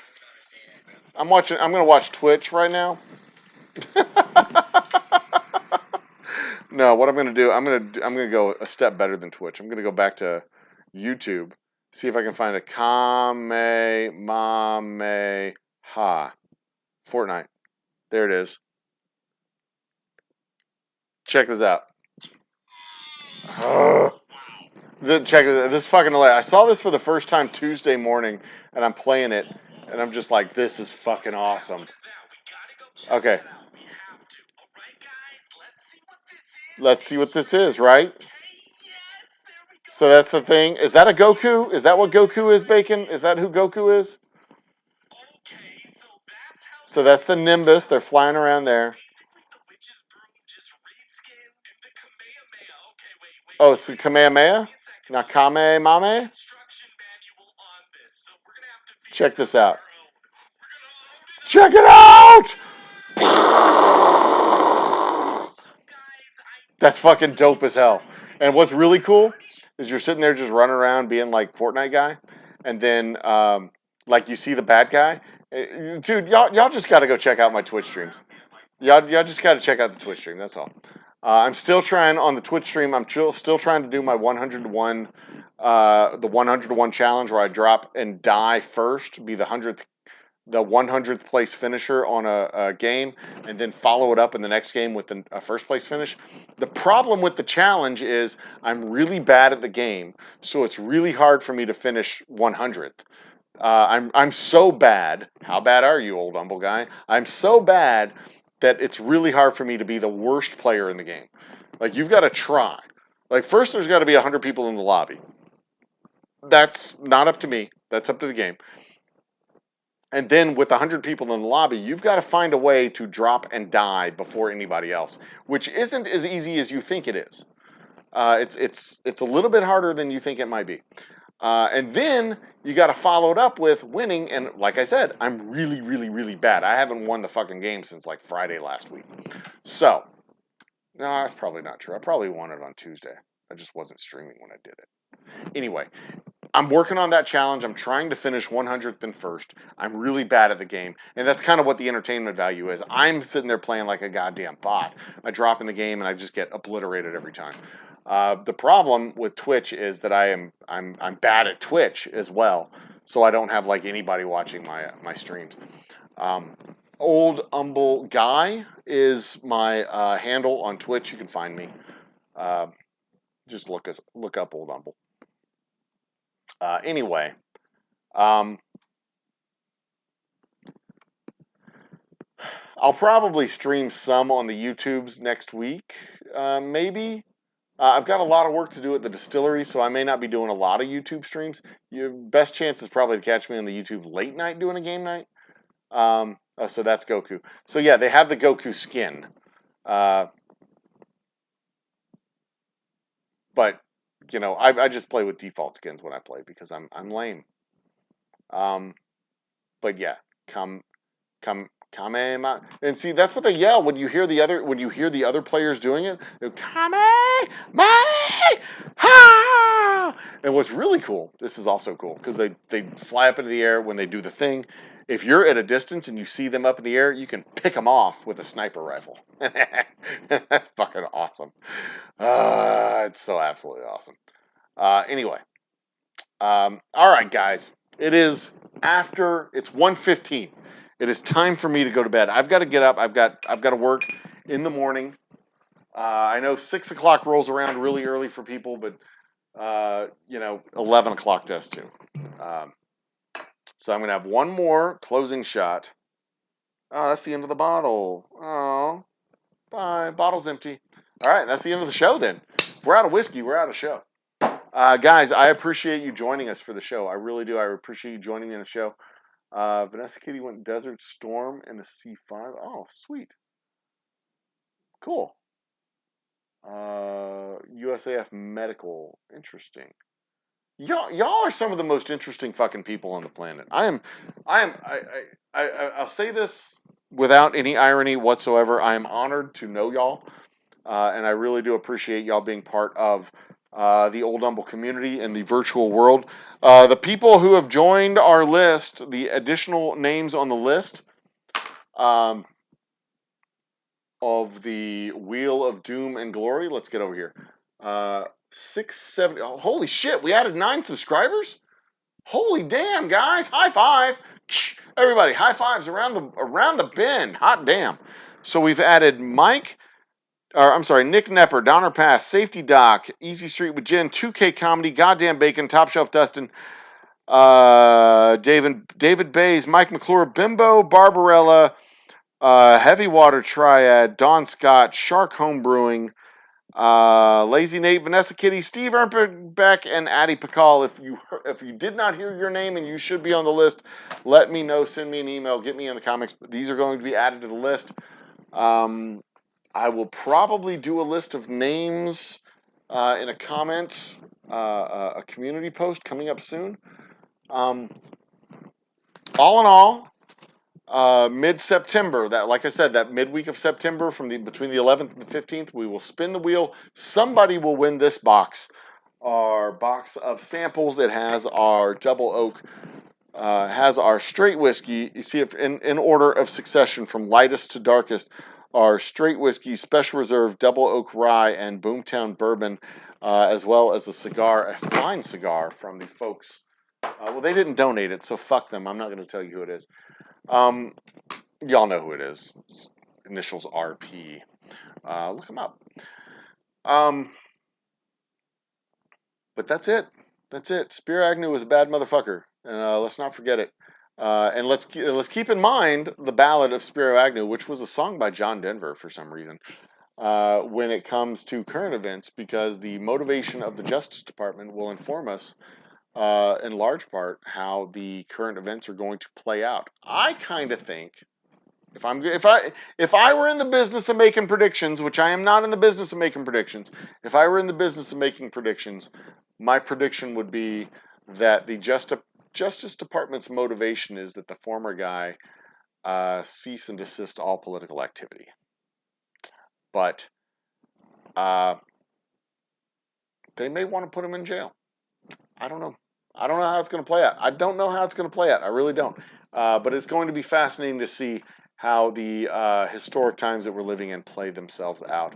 One thing that I can guarantee without hesitation and without irony whatsoever in my voice is that we will be back tomorrow night with trivia, and I will be here with my spirits, and we will be here with trivia, and Lisa will join me, and we will persist as a people and try to do good work in the world and try to make the world a better place. I think most of us really want to do that because when you think with your whole brain and love with your whole heart, you can't help but do good work in the world. Right, people? Right.